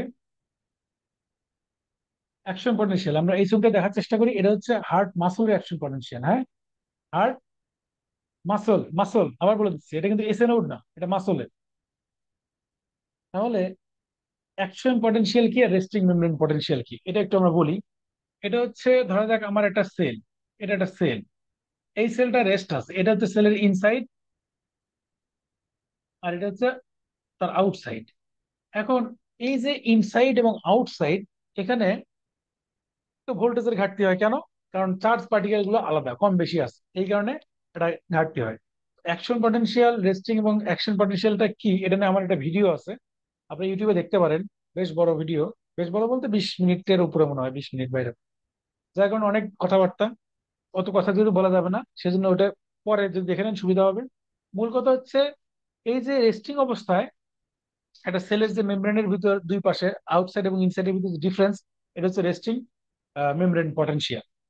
এবং এটা সবারই থাকে অলমোস্ট। আর অ্যাকশন পটেনশিয়াল হচ্ছে সাধারণত কার্ডিয়াক মাসল, স্কেলেটাল মাসল, এগুলোর নিউরন, এদের। অ্যাকশন পটেনশিয়াল কি? তো আমাদের এটা অনেকের ধারণা একটু মানে হয়তো অন্য ধারণা আছে। ধরা যাক এটা যদি আমরা নার্ভ চিন্তা করি, এটা যদি নার্ভ চিন্তা করি, এটা একজন আঁকলাম, আর এটা হচ্ছে ওই যে সেল বডি আর কি, এগুলো ডেনড্রাইট, হ্যাঁ। তাহলে আমার একটা সেল বডি, এটা হচ্ছে একজন। মানে আমার যদি এখানে কেউ স্টিমুলাস দেয়, এখানে এই যে আঁকলাম ছবি, এখানে যে স্টিমুলাস দেয়, শুধুমাত্র এই মেমব্রেন টুকুতে, মানে ওখানে যতটুকু মেমব্রেন আছে সেখানেই এই চার্জের চেঞ্জ গুলো ঘটবে। ধরেন ডিপোলারাইজেশন বলি যে আমরা, চার্জ ঢুকবে, পজিটিভ চার্জ ঢুকবে শুধুমাত্র ওই জায়গাটুকুতেই, বুঝছেন? ওই চেঞ্জটা যখন আস্তে আস্তে সরায় যাবে, মানে সরায় যাবে, আস্তে আস্তে জায়গা চেঞ্জ করে সামনের দিকে আগাবে বা এই সাইডের দিকে যাবে, এটার নাম হচ্ছে অ্যাকশন পটেনশিয়াল। এই পজিটিভ চার্জ আস্তে আস্তে আস্তে আস্তে আস্তে আস্তে এদিকে যাবে, এদিকেও আবার এরকম চ্যানেল ওপেন টোপেন হবে, ভোল্টেজ গ্রেড চ্যানেল গুলো এভাবে আস্তে আস্তে আগে যাবে, এটার নাম হচ্ছে অ্যাকশন পটেনশিয়াল। তো হার্ট মাসল যদি এরকম হয়, ধরা যাক এখানে একটা স্টিমুলাস আসছে এক্সটার্ন নোড থেকে, এ স্টিমুলেটেড হবে, ও পাশের সেলকে স্টিমুলেটেড করবে, ও পাশের সেলকে স্টিমুলেটেড করবে, এটার নাম হচ্ছে অ্যাকশন পটেনশিয়াল। তো এখন আমরা মায়োকার্ডিয়াল সেল এবং এসএ নোড আলাদা করে পড়বো, দুটো অ্যাকশন পটেনশিয়াল আলাদা। আমরা একটু ফিগারটা দেখি। নর্মাল আমাদের এই যে ধরা যাক এটা কার্ডিয়াক মায়োসাইট, ওর resting membrane potential -85 to -90 millivolt, তো মাইনাস থাকে। তো রেস্টিং মেমব্রেন পটেনশিয়াল দেখেন, এই যেখানে দেখেন এই ফিগারটা আমরা দেখি, প্রথম ফিগারটা -90 মিলিভোল্ট রেস্টিং মেমব্রেন পটেনশিয়াল। এই অবস্থায়, রেস্ট অবস্থায় সে -90 মিলিভোল্ট, তার সেলের ইনসাইড। এই যে পটেনশিয়াল গুলো বলতেছি, এগুলো যদিও দুইটা ডিফারেন্স, কিন্তু আমরা বলবো সেলের ইনসাইডের কি অবস্থা। ইনসাইড -90 মিলিভোল্ট, তার মানে ইনসাইডে সেলের একটা হার্ট মাসলের নর্মাল রেস্টিং কন্ডিশনে তার ভিতরে নেগেটিভ চার্জ থাকে এবং সেই চার্জটার পরিমাণ -90, বা অ্যাকচুয়ালি বললে -85 টু -90। এখন ধরা যাক কোনো একটা ইম্পালস আসছে, আসার পর সে সামান্য আগাইছে, ধরা যাক সেটা -70 হয়েছে, এই যে -70, এটা ধরলাম তার থ্রেশহোল্ড পটেনশিয়াল। হ্যাঁ, থ্রেশহোল্ড পটেনশিয়াল কি? ওই যে আমরা বললাম যে অ্যাকশন পটেনশিয়াল হচ্ছে অল অর নান ল, মানে থ্রেশহোল্ড পটেনশিয়াল হচ্ছে এমন একটা পটেনশিয়াল যেখানে গেলে আর ফেরার সুযোগ নাই। আমরা বলি না অনেক সময় আর ফিরে আসার সুযোগ নাই, এরকম। থ্রেশহোল্ড পটেনশিয়াল হচ্ছে এমন একটা পটেনশিয়াল যে পটেনশিয়াল টাচ করলে সেখানে অ্যাকশন পটেনশিয়াল এখন জেনারেট হবেই, অথবা যে পটেনশিয়াল টাচ না করলে আর কোনো অ্যাকশন পটেনশিয়াল জেনারেট হবে না, বা ওই যে অল অর নান লর কথাই আসতেছে। তার মানে, তো এখন যদি আমরা একটু সহজ করি, সিম্পলিফাইড করি, তার মানে -90 মিলিভোল্ট তার হচ্ছে রেস্টিং মেমরি পটেনশিয়াল। একটা স্টিমুলাস দিলাম এখানে, স্টিমুলাস দিলাম, দিয়ে এখন তার চ্যানেল ওপেন হবে। কি চ্যানেল? Sodium channel. আমরা বললাম তিন ধরনের চ্যানেল: সোডিয়াম, স্লো ক্যালসিয়াম বা স্লো সোডিয়াম ক্যালসিয়াম চ্যানেল, বা এল টাইপ চ্যানেল, আর পটাশিয়াম চ্যানেল। তার সোডিয়াম চ্যানেল ওপেন হলো, এটা কি? ফার্স্ট। এই চ্যানেলটা কিরকম? First sodium channel. তো ফার্স্ট চ্যানেল মানে কি? প্রচুর পরিমাণে, একবারে প্রচুর পরিমাণে চ্যানেল খুলে গেল, সোডিয়াম চ্যানেল, প্রচুর পরিমাণে সোডিয়াম ঢুকলো একসাথে। প্রচুর পরিমাণে সোডিয়াম ঢুকলে একটা পটেনশিয়ালটা স্পাইক করবে না হুট করে, একেবারে জিরো থেকে হিরো হয়ে গেলাম, হুট করে হয়ে গেল এরকম, মানে একেবারে স্পাইক, একেবারে খাড়া উঠে গেল। তাহলে সোডিয়াম যদি সেলের ভিতরে ঢোকে, তাহলে সেলের ভিতরে নেগেটিভিটিতে আস্তে আস্তে কমবে, কমে আস্তে আস্তে পজিটিভিটির দিকে যাওয়ার চেষ্টা করবে। এই তো নিয়ম। পজিটিভ আয়ন ঢুকলে নেগেটিভিটি কমে যাবে, তাহলে -90 থেকে -70, -50, -30, -10, +10, +20 এরকম হয়ে যাবে। তাহলে দেখ এটা +20, তাহলে -90 থেকে উঠলো +20। কেন উঠলো? এটা সোডিয়ামের কারণে। এখন সোডিয়াম চ্যানেল যেমন ধাপ করে খুলে যায়, ধাপ করে বন্ধ হয়ে যায়। চ্যানেলগুলো খুলে কিন্তু মিলি সেকেন্ড হিসাব, ধুপ করে খুলে গেছে, সোডিয়াম ঢুকছে, ধুপ করে বন্ধ হয়ে গেছে, সোডিয়াম চ্যানেল বন্ধ। এখন ওপেন হবে কি? প্রচুর সোডিয়াম ঢুকে গেছে, পজিটিভ আয়ন। এখন ওপেন হবে পটাশিয়াম চ্যানেল। পটাশিয়াম চ্যানেল যদি ওপেন হয়, পটাশিয়াম কোথায় বেশি থাকে? ইসিএফ না আইসিএফ? এটা আমরা জানি নিশ্চয়ই, আমরা পড়ছি না ছোটবেলায়। এই যেটা ভেতরে ধরা যায় ভিতরে। আইসিএফ এ বেশি থাকে। আইসিএফ এ বেশি থাকে পটাশিয়াম। ইসিএফ এ বেশি থাকে কোনটা? সোডিয়াম। আইসিএফ এ বেশি থাকে পটাশিয়াম। তো যদি পটাশিয়াম। পটাশিয়াম চ্যানেল আমি ওপেন করে দিই, একটা সেলের ভিতরে পটাশিয়াম চ্যানেল ওপেন করে দিলাম, তাহলে পটাশিয়াম কোন দিক থেকে কোন দিকে যাবে? স্বাভাবিকই, সেলের ভিতরে যেহেতু বেশি, বাইরের দিকে যাবে। তাহলে পটাশিয়াম চ্যানেল যখন ওপেন করবে, তখন সেল থেকে পটাশিয়াম বেরোয় যাবে। পটাশিয়াম বেরোয় গেলে আবার পজিটিভ আয়ন যেহেতু বেড়ে যাচ্ছে, তার মানে আবার নেগেটিভিটির দিকে নামা শুরু করবে। তাহলে এই যে স্পাইক করলো ডিপোলাইজেশন ওয়েভ, তারপরে যদি পজিটিভ পটাশিয়াম আয়ন বেরো খুলে গেল, পটাশিয়াম বেরোয় গেল, পজিটিভিটি কমে গেল, তার মানে সেল আর একটু নিচে নামবে। এটার নাম হচ্ছে ডিপোলারাইজেশন, ফার্স্ট ডিপোলারাইজেশন। ঠিক আছে? কিন্তু এখানে একটা জিনিস ঘটে, সেটার নাম কি? সেটা হচ্ছে ওই যে সেই এল type calcium channel, calcium channel open হয়। ক্যালসিয়াম চ্যানেল ওপেন হয় এরপর স্লো ক্যালসিয়াম চ্যানেল, আমরা বলেছি যেটা ক্যালসিয়াম সোডিয়াম দুটোই ঢোকে। তো স্লো ক্যালসিয়ামের কারণে দেখেন, এবার দেখেন খেলাটা কি ঘটে। পটাশিয়াম বের হচ্ছে, ক্যালসিয়াম ঢুকতেছে, তাহলে একটা ব্যালেন্স হইলো না? দুটোই পজিটিভ আয়ন না? একদিকে পটাশিয়াম বেরোচ্ছে, একদিকে ক্যালসিয়াম ঢুকতেছে, এটা ব্যালেন্স হইলো। ব্যালেন্স হওয়ার কারণে এই স্ট্রেসটা আর উপর দিকেও উঠতেছে না, নিচের দিকেও নামতেছে না। এটার নাম প্লেটিউ ফেজ। প্লেটিউ মানে কি? যদি আমরা জিওগ্রাফিতে বলি, পামির মালভূমি, আমরা নাম মনে হয় সবাই শুনছি, যে পৃথিবীর ছাদ বলা হয় পামির মালভূমিকে। মানে এটা উঁচু স্থান, উঁচু স্থানে গিয়ে আবার সমতল ভূমি, এটা হচ্ছে মালভূমি। তো এই প্লেটিউটা ওইটাই, এটা উঁচু স্থানে গিয়ে আবার এটা সমান হয়ে গেছে। অথবা যেখানে কোনো চেঞ্জ হয় না, এটাকেও প্লেটিউ বলা হয়। তাহলে এটা একটা মালভূমির মতো না? তাহলে এটা প্লেটিউ ফেজ। বা যেহেতু আয়ন যাচ্ছে, আসতেছে, পটাশিয়াম চ্যানেল কিছুক্ষণ পর বন্ধ হয়ে যায়, যা গেল। ক্যালসিয়াম ঢুকলো, তাহলে এটা প্লেটিউ ফেজ। এরপর আবার কিছু পটাশিয়াম চ্যানেল ওপেন হয়। এই চ্যানেল আর এই চ্যানেল আলাদা আর কি, সরি। তো পটাশিয়াম যখন ওপেন হবে চ্যানেলটা, তখন পটাশিয়াম বের হবে। পটাশিয়াম বের হয়ে গেলে সেলের ভিতরে আবার নেগেটিভিটি ক্রিয়েট হবে, তখন রিপোলারাইজেশন হবে। এটা হলো ফেজ 3। তাহলে ফেজ কয়টা গেল আমরা এখন বলি। এখন এই যে নিচের এই ফেজটা একটু দেখি, এই ছবিটা একটু দেখি, এটার সাথে মিলাই, মনে রাখার জন্য এটা সুবিধা। দেখেন এই যে ডিপোলারাইজেশন, এই যে সবুজ, এই যে সবুজ সোডিয়াম, সোডিয়াম ঢুকছে, তারপর সোডিয়াম চ্যানেল বন্ধ। এবার হচ্ছে পটাশিয়াম বের হওয়া শুরু করছে, এই কারণে একটু নিচের দিকে নামছে, ফার্স্ট রিপোলারাইজেশন। এরপর ক্যালসিয়াম ঢুকছে, এই যে ক্যালসিয়াম লাল, প্লেটো ফেজ। তারপর হচ্ছে প্রচুর পরিমাণ পটাশিয়াম বের হয়েছে, রিপোলারাইজেশন হচ্ছে। তাহলে ফেজ 0, ফেজ 1, ফেজ 2, ফেজ 3, এরপর ফেজ 4। এটা হচ্ছে ফেজ 4, মানে এখানেও কিছু পটাশিয়াম বেরোবে এবং sodium potassium pump, ATPase pump, যেটা আমাদের সবার শরীরে থাকে, সেটার অ্যাক্টিভিটির কারণে রেস্টিং মেমব্রেন পটেনশিয়ালে সে স্টেবল হয়ে যাবে। এটার নাম হচ্ছে ফেজ 4। তাহলে ফেজ 0 হচ্ছে সোডিয়াম ঢুকবে, ডিপোলারাইজেশন। ফেজ 1 ওই first repolarisation. Phase 2 plateau phase. Phase 3 repolarisation. Phase 4 হচ্ছে রেস্টিং মেমব্রেন পটেনশিয়াল। এখন এখানে সোডিয়াম পটাশিয়াম পাম্পের একটু কথাটা বলে নিই। সোডিয়াম পটাশিয়াম পাম্পের আমরা কাজ মনে হয় সবাই জানি না? 3টা সোডিয়াম বের করে দেয়, 2টা পটাশিয়াম ঢুকে। এটার গুরুত্ব কি? এই যে দেখেন তো, এই সেল থেকে প্রচুর পটাশিয়াম বেড়ে যাচ্ছে না প্রতিবার অ্যাকশন পটেনশিয়ালে? তো হার্ট মাসলে তো অ্যাকশন পটেনশিয়াল একটু পর পর হইতে গেছে, হইতে গেছে, হইতে গেছে, হার্ট বিট হইতেছে, মানে তো অ্যাকশন পটেনশিয়াল জেনারেট হইতেছে। তো এইভাবে যদি সব সব সময় পটাশিয়াম বের হয়েই যায়, তাহলে সেলের ভিতরে পটাশিয়াম থাকবে নাকি? সে পটাশিয়ামটাকে ব্যাক করাইতে হবে না? সে ব্যাক করবে কি দিয়ে? এই যে সোডিয়াম পটাশিয়াম এটিপিএস পাম্প দিয়ে। ক্লিয়ার কথাটা? আবার এই যে সোডিয়াম যে ঢুকতেছে, এই সোডিয়ামটাকে বের করতে হবে না? এই যে সোডিয়ামটা বের হয়ে যাচ্ছে সোডিয়াম পটাশিয়াম পাম্প দিয়ে। এই যে ক্যালসিয়াম যে ঢুকতেছে, এত বারবার ক্যালসিয়াম ঢুকতেছে, ক্যালসিয়ামকে বের করতে হবে না? ক্যালসিয়াম বের হবে, সেটা কি দিয়ে? Sodium calcium exchanger. এটার গুরুত্ব কোথায়? এইটার গুরুত্ব সোডিয়াম ক্যালসিয়াম এক্সচেঞ্জার। ক্যালসিয়াম বেরোবে, সোডিয়াম ঢুকবে।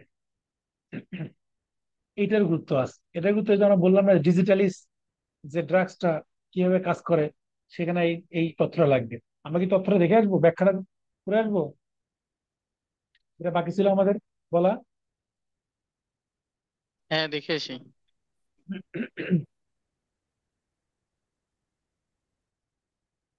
আর আমরা এটা বলেছিলাম একটা তথ্য, যে হ্যাঁ পরে বলবো, মনে পড়েছে সেই জন্য বলি।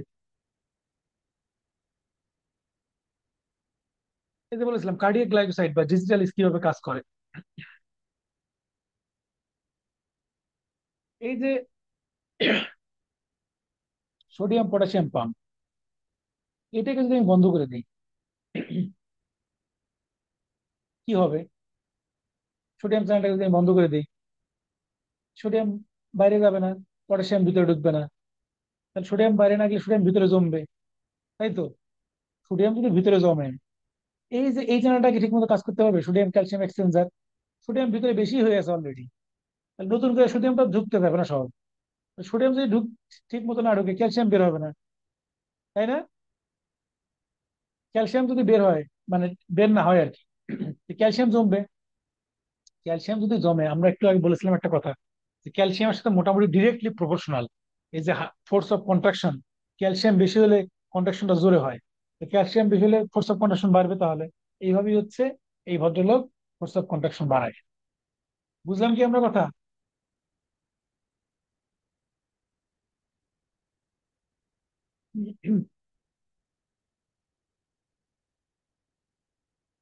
আর এই যে বডিস স্ট্রাকেজ বললাম না, এই যে হার্ট রেটের এই কথাটা এরকম, যখন ধরেন প্রচুর হার্ট রেট হইতেছে। হার্ট রেট হওয়ার মানে কি? অ্যাকশন পটেনশিয়াল জেনারেট হয়েছে, প্রচুর প্রচুর অ্যাকশন পটেনশিয়াল জেনারেট হইতেছে। হইতে গিয়ে দেখেন তো, যদি আহ, প্রচুর অ্যাকশন পটেনশিয়াল, মানে একটু পর পর হার্ট রেট, একটু পর পর হার্ট রেট হয়, মানে ব্যাক করার রিপোলাইজ হওয়ার সময়ই পাইতেছে না বলতে গেলে। রিপোলাইজ হচ্ছে, আবার শুরু হচ্ছে, আবার শুরু হচ্ছে, এরকম করতে গেলে তখন ওই ঠিক মতো এই পাম্পগুলো ঠিক মতো, সরি, পাম্পগুলো ঠিক মতো কাজই করতে পারে না। পাম্প ঠিক মতো কাজ না করলে ওই ভিতরে জমেই থাকে, মানে কি বলা যায়, এই পজিটিভ চার্জ গুলো জমেই থাকে। এটাকে বলতেছি আমরা ওই যে স্টেয়ারকেস, সিঁড়ির মতো একটা একটাকে জমাইতে জমাইতে জমাইতেছে। মানে হার্ট রেট যখন বাড়বে এরকম করতে করতে, তখন ক্যালসিয়াম ঢুকতেছে কিন্তু ক্যালসিয়ামটা বের হওয়ার সময়ই পাইতেছে না। সোডিয়াম ক্যালসিয়াম যে অ্যাক্টিভ হবে, চ্যানেলটা এক্সচেঞ্জার, ঠিক মতো সময়ই পাইতেছে না, তখন ক্যালসিয়াম জমবে। ক্যালসিয়াম জমলে তখন ওই যে ফোর্স অফ কন্ডাকশন বেশি হবে। এইভাবে হচ্ছে হার্ট রেট বাড়লেও ফোর্স অফ কন্ডাকশন বাড়তে পারে। নর্মালি তোমরা পড়লাম যে হার্টের ফাইবারের লেন্থ বাড়লে ফোর্স অফ কন্ডাকশন বাড়ে, কিন্তু এরাও ফোর্স অফ কন্ডাকশন বাড়ায়। কিভাবে? সেই ব্যাখ্যাই দিলাম আর কি এখানে। তো আমরা তাহলে এখন আমরা পরের ধাপে যাই। অ্যাকশন পটেনশিয়াল এটা বললাম, এই ফিগারটাও একই, ফিগার দুটোই দিয়েছি।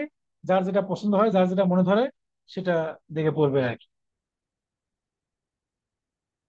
এখন রিফ্র্যাক্টরি পিরিয়ড, রিফ্র্যাক্টরি পিরিয়ডটা পড়ি, করার পর আমরা স্টেনোডেটটা যাবো, আর বেশি নাই, বোরিং হয়েন না। আর তো রিফ্র্যাক্টরি পিরিয়ড আমরা একটু আগেই বলেছিলাম যে এমন একটা সময় আমি মাথায় বস্তা নিয়ে যাইতেছি, কাজ করতেছি, এই সময় আমাকে ডক্টর ইউনুস বললো আমি আর কাজ করবো না, এটা হলো অ্যাবসলিউট রিফ্র্যাক্টরি পিরিয়ড। মানে যেই যা বলুক আমি কাজ করবোই না। একটা রিলেটিভ রিফ্র্যাক্টরি পিরিয়ড, যে না, একটু জোর করে ধরলে, একটু অনুরোধ অনুনয় বিনয় করলে আমি কাজ করবো, এটা রিলেটিভ রিফ্র্যাক্টরি পিরিয়ড। এই যেখানে একটা ছবি দিয়েছি, ছবি একটু দেখি যে এখানে তো সেটা হচ্ছে, এই যে আমরা হার্ট মাসল দেখাইছি এখানে -90 থেকে +20-তে উঠছে। উঠার পর প্লেটু এগুলো বললাম।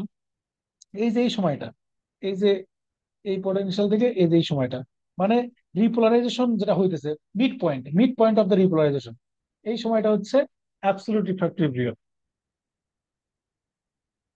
তো এই সময় যত স্টিমুলাসই আসুক, হার্ট আর নতুন করে স্টিমুলাস নেয় না, কারণ হচ্ছে সোডিয়াম চ্যানেল গুলো বন্ধ থাকে। এই যে সোডিয়াম চ্যানেল গুলো বন্ধ থাকে, নতুন করে সে চ্যানেল খোলার মতো অবস্থা যায় নাই। এটা ডিটেলস আপনি পাবেন ওই আমার সেই অ্যাকশন পটেনশিয়াল লেকচারে, কেন এই জিনিসটা ঘটে। আর রিলেটিভ রিফ্র্যাক্টিভ পিরিয়ড মানে হচ্ছে, দেখেন নেগেটিভিটি কমতেছে এখন, সোডিয়াম চ্যানেল গুলো মোটামুটি আগের অবস্থায় আসতেছে, এখন যদি একটু তাকে জোর জবরদস্তি করেন, একটা স্টিমুলাসটা আগের চেয়ে স্ট্রং হয়, তাহলে সে ঠিক হবে। এটা হচ্ছে রিলেটিভ রিফ্র্যাক্টিভ পিরিয়ড। এখন এখানে একটা কথা বলে নেই, দেখেন তাহলে অ্যাকশন পটেনশিয়ালটা স্কেলিটাল মাসলে হয় এরকম, শার্প উঠে শার্প করে দেয়, কিন্তু হার্ট মাসলে কি হচ্ছে, এরকম উঠে এরকম গিয়ে তারপর এরকম, মানে প্রলংড অ্যাকশন পটেনশিয়াল। এবং রিফ্র্যাক্টরি পিরিয়ডটা দেখেন, অ্যাবসলিউট রিফ্র্যাক্টরি পিরিয়ড কত বড়, মানে এতখানি জুড়ে অ্যাবসলিউট রিফ্র্যাক্টরি পিরিয়ড, তারপর রিলেটিভ রিফ্র্যাক্টরি পিরিয়ড, তার মানে রিফ্র্যাক্টরি পিরিয়ডটাও বেশি। ওই যে আমি একটু আগে বলেছিলাম যে টিটেনাইজ করা যায় না বা টিটেনাইজড হয় না হার্ট মাসল, কেন? এই যে এই কারণে, কারণ সে নতুন স্টিমুলাস নেয় না। তাহলে ওটার সাথে এটা আমরা ই করলাম, কোরিলেট করলাম ওই তথ্যের সাথে। রিফ্র্যাক্টরি পিরিয়ড কি বুঝেছি আমরা? বুঝলে আমরা পরেরটাতে যাই। এরপর যাবো হচ্ছে এসএ নোড। এসএ নোড আর কার্ডিয়াক মাসলের পার্থক্য কি? এসএ নোডের এই জিনিসটা কিন্তু অনেক ইম্পর্টেন্ট, মানে অনেকগুলো তথ্যের সাথে জড়িত। সেটা হচ্ছে এসএ নোড ওর সাথে আলাদা কিভাবে, এসএ নোড আলাদা কিভাবে? আমরা কি বলছিলাম, রেস্টিং পটেনশিয়াল হচ্ছে -90 হচ্ছে কার্ডিয়াক মাসলের, কিন্তু এসএ নোডেরটা হচ্ছে -60, মানে -55 টু -60। এই যে ধরা যাক -60 তার রেস্টিং মেমরি পটেনশিয়াল। এখন এখান থেকে ইম্পালস আসছে, মনে করি আপাতত মনে করি নি, ইম্পালস আসে না, সে তো অটোরিথম মিস্ট্রি আছে, নিজেই নিজেরটা জেনারেট করে, ধরে নিলাম আপাতত যে ইম্পালস আসছে। তো আসলে সে -60 থেকে কত হইলো, -40 মনে করে। এটা হচ্ছে তার থ্রেশহোল্ড পটেনশিয়াল। থ্রেশহোল্ড পটেনশিয়াল কি বলছিলাম, যে এমন একটা পটেনশিয়াল যেখানে গেলে ইম্পাল মানে 100 পটেনশিয়াল হইতেই হয় হয়। এই যে ভোল্টেজ চেঞ্জ হলো, তখন voltage graded calcium channel open হবে। চ্যানেল কয়টা? তিনটা, আবার বলি: সোডিয়াম, ক্যালসিয়াম, পটাশিয়াম। তো এখানে গেলে এই থ্রেশহোল্ড পটেনশিয়ালে উঠলো, ওঠার পরে ক্যালসিয়াম চ্যানেল ওপেন হবে। তাহলে পার্থক্যটা কি? কার্ডিয়াক মাসল কি বললাম আমরা, এই যে স্পাইক পটেনশিয়াল যেটা, মানে প্রথম যে ডিপোলাইজেশন হয় সোডিয়ামের কারণে, আর এখানে হচ্ছে ক্যালসিয়ামের কারণে। এসএ নোড ক্যালসিয়ামের কারণে হচ্ছে। তাহলে ক্যালসিয়াম চ্যানেলটা কি রকম চ্যানেল? আমরা আগে বলেছিলাম সোডিয়াম চ্যানেল ফার্স্ট, আর ক্যালসিয়াম চ্যানেলটা হচ্ছে স্লো ক্যালসিয়াম সোডিয়াম চ্যানেল। তো স্লো ক্যালসিয়াম দিয়ে আস্তে আস্তে ক্যালসিয়াম ঢুকবে, আস্তে আস্তে সে উপরে উঠবে। ক্যালসিয়াম ঢুকলো, তারপর ক্যালসিয়াম চ্যানেল বন্ধ হবে, এরপর পটাশিয়াম চ্যানেলের কারণে রিপোলাইজেশন হবে। এটুকু সহজ। হ্যাঁ, এটুকু সহজ। তাহলে এখানে ফেজ কয়টা? ফেজ 4, 0, 3। 0, 3, 4, 1, 2 নাই, জিরোর পরে 3, তারপর 4। এখন এটা কেন সেটা বলতেছি। জিরো থেকে শুরু করি। জিরো মানে হচ্ছে voltage gated calcium channel open হবে, স্লো ক্যালসিয়াম চ্যানেল। ক্যালসিয়াম সেলের ভিতরে ঢুকবে, অ্যাকশন পটেনশিয়াল জেনারেট করতেছে, তারপরে মানে পটাশিয়াম বের হয়ে যাবে, রিপোলারাইজেশন হবে। রিপোলারাইজেশন হইলো, তাহলে -60 হইলো। এখন এই এসএ নোড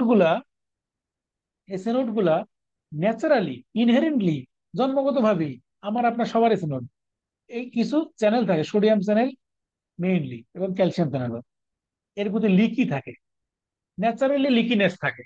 তো ন্যাচারালি যদি লিকি চ্যানেল থাকে, ধরা যাক এটা একটা এসএ নোডের মেমব্রেন, সেল মেমব্রেন, এখানে কিন্তু চ্যানেল আছে যেগুলো নর্মালি লিকি। তাহলে সোডিয়াম সেলের বাইরে বেশি থাকে, আমরা জানি ইসিএফ এ বেশি থাকে, তাহলে লিক, তাহলে সোডিয়াম বাইরে থেকে ভিতরে ঢুকবে। যেহেতু ডিফিউশন, নর্মাল ডিফিউশন সেল ভিতরে ঢুকবে, কারণ বাইরে সোডিয়াম বেশি কনসেন্ট্রেশন, ভিতরে কম, সোডিয়াম ঢুকবে। তো সোডিয়াম ভিতরে ঢুকলে আস্তে আস্তে একটু পজিটিভিটি বাড়বে বা নেগেটিভিটি কমবে। তার মানে এই যে -60 থেকে এই ডিপোলারাইজেশনের -60 চলে আসছিল, এরপর লিকি সোডিয়াম ক্যালসিয়াম চ্যানেলের কারণে বা লিকি সোডিয়াম চ্যানেলের কারণে আস্তে আস্তে আস্তে আস্তে আস্তে এটা উপরের দিকে উঠবে। উঠে যেই মাত্র -40 হবে, এটা থ্রেশহোল্ড পটেনশিয়াল, তখন ওই যে ক্যালসিয়াম চ্যানেল ওপেন হবে, তখন আবার অ্যাকশন পটেনশিয়াল জেনারেট হবে। এইটা হচ্ছে লিকি সোডিয়াম চ্যানেলের কারণে বা ন্যাচারালি লিকি সোডিয়াম চ্যানেলের কারণে এই যে -60 থেকে থ্রেশহোল্ড পটেনশিয়াল পর্যন্ত উঠলো, এটাকে বলা হয়, আর কিছু নাম আছে, পেস মেকার পটেনশিয়াল বা প্রি পটেনশিয়াল বা ডায়াস্টলিক ডিপোলারাইজেশন। যেহেতু ডায়াস্টলের সময় ডিপোলারাইজেশন হয়, এর নাম ডায়াস্টলিক ডিপোলারাইজেশন। যেহেতু এটা পটেনশিয়ালের আগে, অ্যাকশন পটেনশিয়ালের আগে, এই জন্য নাম প্রি পটেনশিয়াল। যেহেতু এটা পেসমেকারে ঘুরতেছে, এই জন্য নাম পেসমেকার পটেনশিয়াল। এর অনেকগুলো নাম, এবং এই কারণেই সে সেলফ এক্সাইটেশন করতে পারে। কারণ নর্মালি আমরা কি দেখি, একটা জিনিসকে স্টিমুলাস দিলে সে রেস্টিং মেমব্রেন থেকে থ্রেশহোল্ডে যায়, কিন্তু ওকে স্টিমুলাস দিতে হচ্ছে না, কারণ সে যখন রিপোলারাইজেশন হয়ে রেস্টিং মেমব্রেনের পটেনশিয়াল আসছে, তারপর লিকি সোডিয়াম চ্যানেলের কারণে সোডিয়াম ঢুকে আস্তে আস্তে আবার তাকে থ্রেশহোল্ডে নিয়ে যাচ্ছে, আবার উঠতেছে, আবার নামতেছে, আবার লিকি চ্যানেলের কারণে থ্রেশহোল্ডে নিয়ে যাচ্ছে। এই কারণেই সে সেলফ এক্সাইটেশন শো করে। ক্লিয়ার?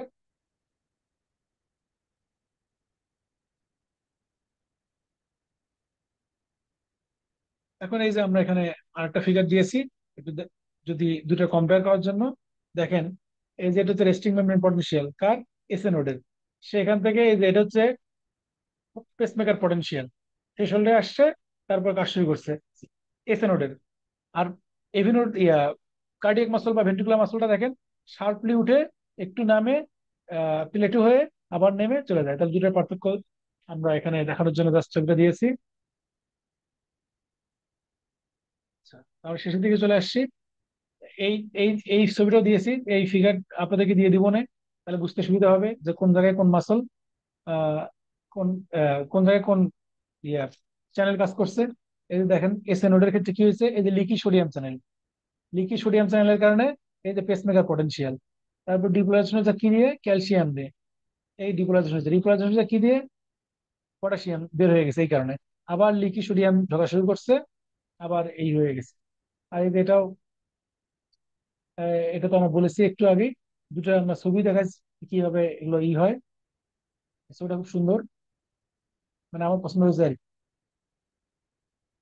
এরপর আমরা পরের পেজে যাই। এখন এই যে জিনিসগুলো করলাম এটা রিক্যাপ। হ্যাঁ, আমার মনে হয় আর লাগবে না রিক্যাপ করা। এরপর আমরা একটু ক্লিনিক্যাল অ্যাপ্লিকেশন দেখি এগুলোর কি। এই যে অ্যান্টি এরিথমিক ড্রাগস। হ্যাঁ, এই যে এগুলো বললাম, চ্যানেলগুলো বললাম, কাকে ব্লক করলে কে কোথায় কি করবে। এই যে অ্যান্টি এরিথমিক, এরিথমিয়া হয়েছে, হার্ট রেট বেড়ে গেছে, উল্টা পাল্টা হইতেছে, তখন আমরা কি করতে পারি, এই সোডিয়াম চ্যানেলকে বন্ধ করে দিতে পারি, ক্যালসিয়াম চ্যানেলকে বন্ধ করে দিতে পারি, পটাশিয়াম চ্যানেলকে বন্ধ করে দিতে পারি। দিলে হার্ট রেট কন্ট্রোলে আসবে। এই তো আমাদের থিমটা। তাইলে আমরা একটু দেখি কোথায় কি বন্ধ করলে কি হয়।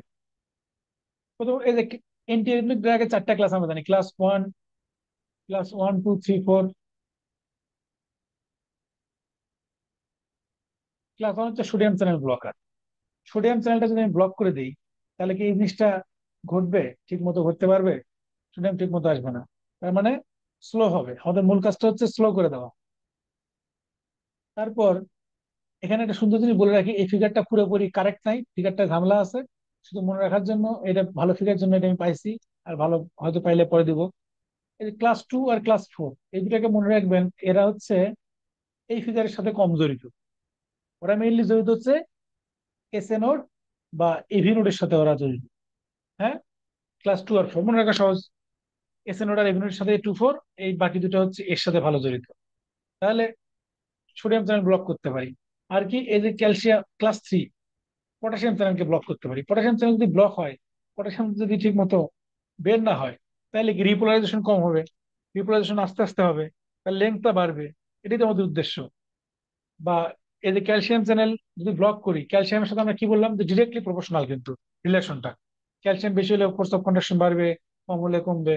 তাহলে ক্যালসিয়াম কমলে, ধরো যে ক্যালসিয়াম সহজে ঢুকতেছে না, তাহলে ঝামেলা না? হ্যাঁ, ঝামেলা। মানে আস্তে আস্তে আস্তে আস্তে ঢুকতেছে, বেশি সময় নিয়ে কাজ হইতেছে। তো মেইনলি কি বললাম, এটা মেইনলি জড়িত হচ্ছে এসএনওড ইমিউনিটির সাথে। তারপরে যে বিটা 2 ব্লকার, মানে বিটা ব্লকার আর কি, বিটা ব্লকার মেইনলি এসএনওড ইমিউনিটির কাজ করে, ওখানে গিয়ে হার্ট রেটটা কমায়। তাহলে আমরা এভাবে মনে রাখবো যে 2 আর 4 মেইনলি এসএনওড ইমিউনিটির সাথে জড়িত, ক্যালসিয়াম আর বিটা ব্লকার এগুলো হার্ট রেট কমায়। আর এই যে 1 আর 3 মেইনলি এই ফিগারের সাথেই জড়িত। এটা একটু ডিটেলস আমরা দেখবো, ট্র্যাক্সের নামও আছে এখানে, পরে দেখে নিলে পারবেন। তো আমরা একটু পরের ফিগারটা দেখি। এই দেখেন ক্লাস 1 ক্যালসিয়াম, কি বলে, সোডিয়াম চ্যানেল ব্লকার। তাহলে ডিপোলারাইজেশনে ঝামেলা হবে। ডিপোলারাইজেশনে যদি ঝামেলা হয়, সোডিয়াম চ্যানেল ব্লকার আর কি, ডিপোলারাইজেশন ঝামেলা হবে, তাহলে কন্ডাকশন ভেলোসিটি আসলে কমবে।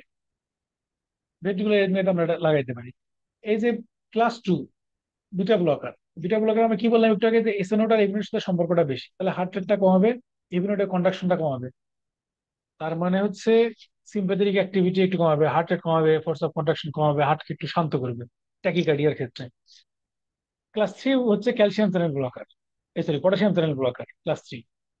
তো পটাশিয়াম যদি চ্যানেল ব্লক করে, রিপোলারাইজেশনটা ঠিক মতো হবে না, তাহলে অনেক সময় ধরে হবে। তাহলে অনেক সময় ধরে মানে কি, তাহলে অ্যাকশন পটেনশিয়ালটা লিংদি হবে, রিফ্র্যাক্টরি পিরিয়ডটা লিংদি হবে। তাহলে হচ্ছে এটা এই যে এর মেয়াদি আর কি, ভেন্ট্রিকুলার বা বলেন বা অ্যাট্রিয়াল সবটাতে ইউজ হবে। ক্লাস 4টা হচ্ছে ক্যালসিয়াম চ্যানেল ব্লকার। কি বললাম, মেইনলি এভিনোডের ক্ষেত্রে মনে রাখেন, এটা মনে রাখার সুবিধা। তাহলে ক্যালসিয়াম কমে গেলে force of contraction, contraction velocity সবই কমবে। মেইনলি অ্যাট্রিয়াল ফিব্রিলেশন কন্ট্রাকশন যখন, মানে অ্যাট্রোভেন্ট্রিকুলার মানে নোডাল ট্যাকিকার্ডিয়া, রিএন্ট্রান্ট ট্যাকিকার্ডিয়া, সেগুলোকে আমি হচ্ছে ক্যালসিয়াম চ্যানেল ব্লক হাত দিয়ে।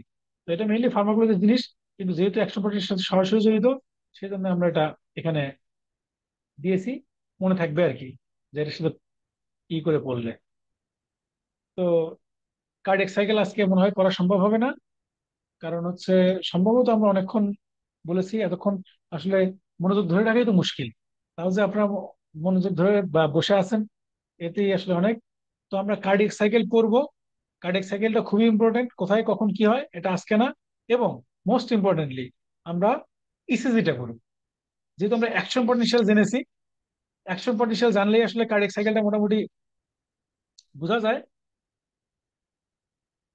তো সরি, অ্যাকশন পটেনশিয়াল জানলেই আসলে এই ইসিজিটা আসলে বোঝা যায়। কার্ডিয়াক সাইকেল তেমন একটা লাগে না। তো হয় নেক্সট ক্লাসে আমরা কার্ডিয়াক সাইকেল পড়বো, অথবা ইসিজিটাও পড়তে পারি। তো ইসিজির জন্য আমি চাচ্ছি যে সোল একটা ক্লাস শুধু ইসিজির জন্যই থাকুক। তাহলে ইসিজিটা আমরা কনসেপশনটা, অন্তত বেসিক কনসেপশন, পুরো তো আর সব পড়ানো সম্ভব না এক ক্লাসেই, 1-1.5 ঘন্টায়। কিন্তু ইসিজির বেসিক কনসেপ্ট গুলো যেহেতু আমার সারা জীবনই লাগবে ইসিজিটা, সেজন্য চাচ্ছি ইসিজির জন্য শুধু আলাদা একটা ক্লাস নিতে। তো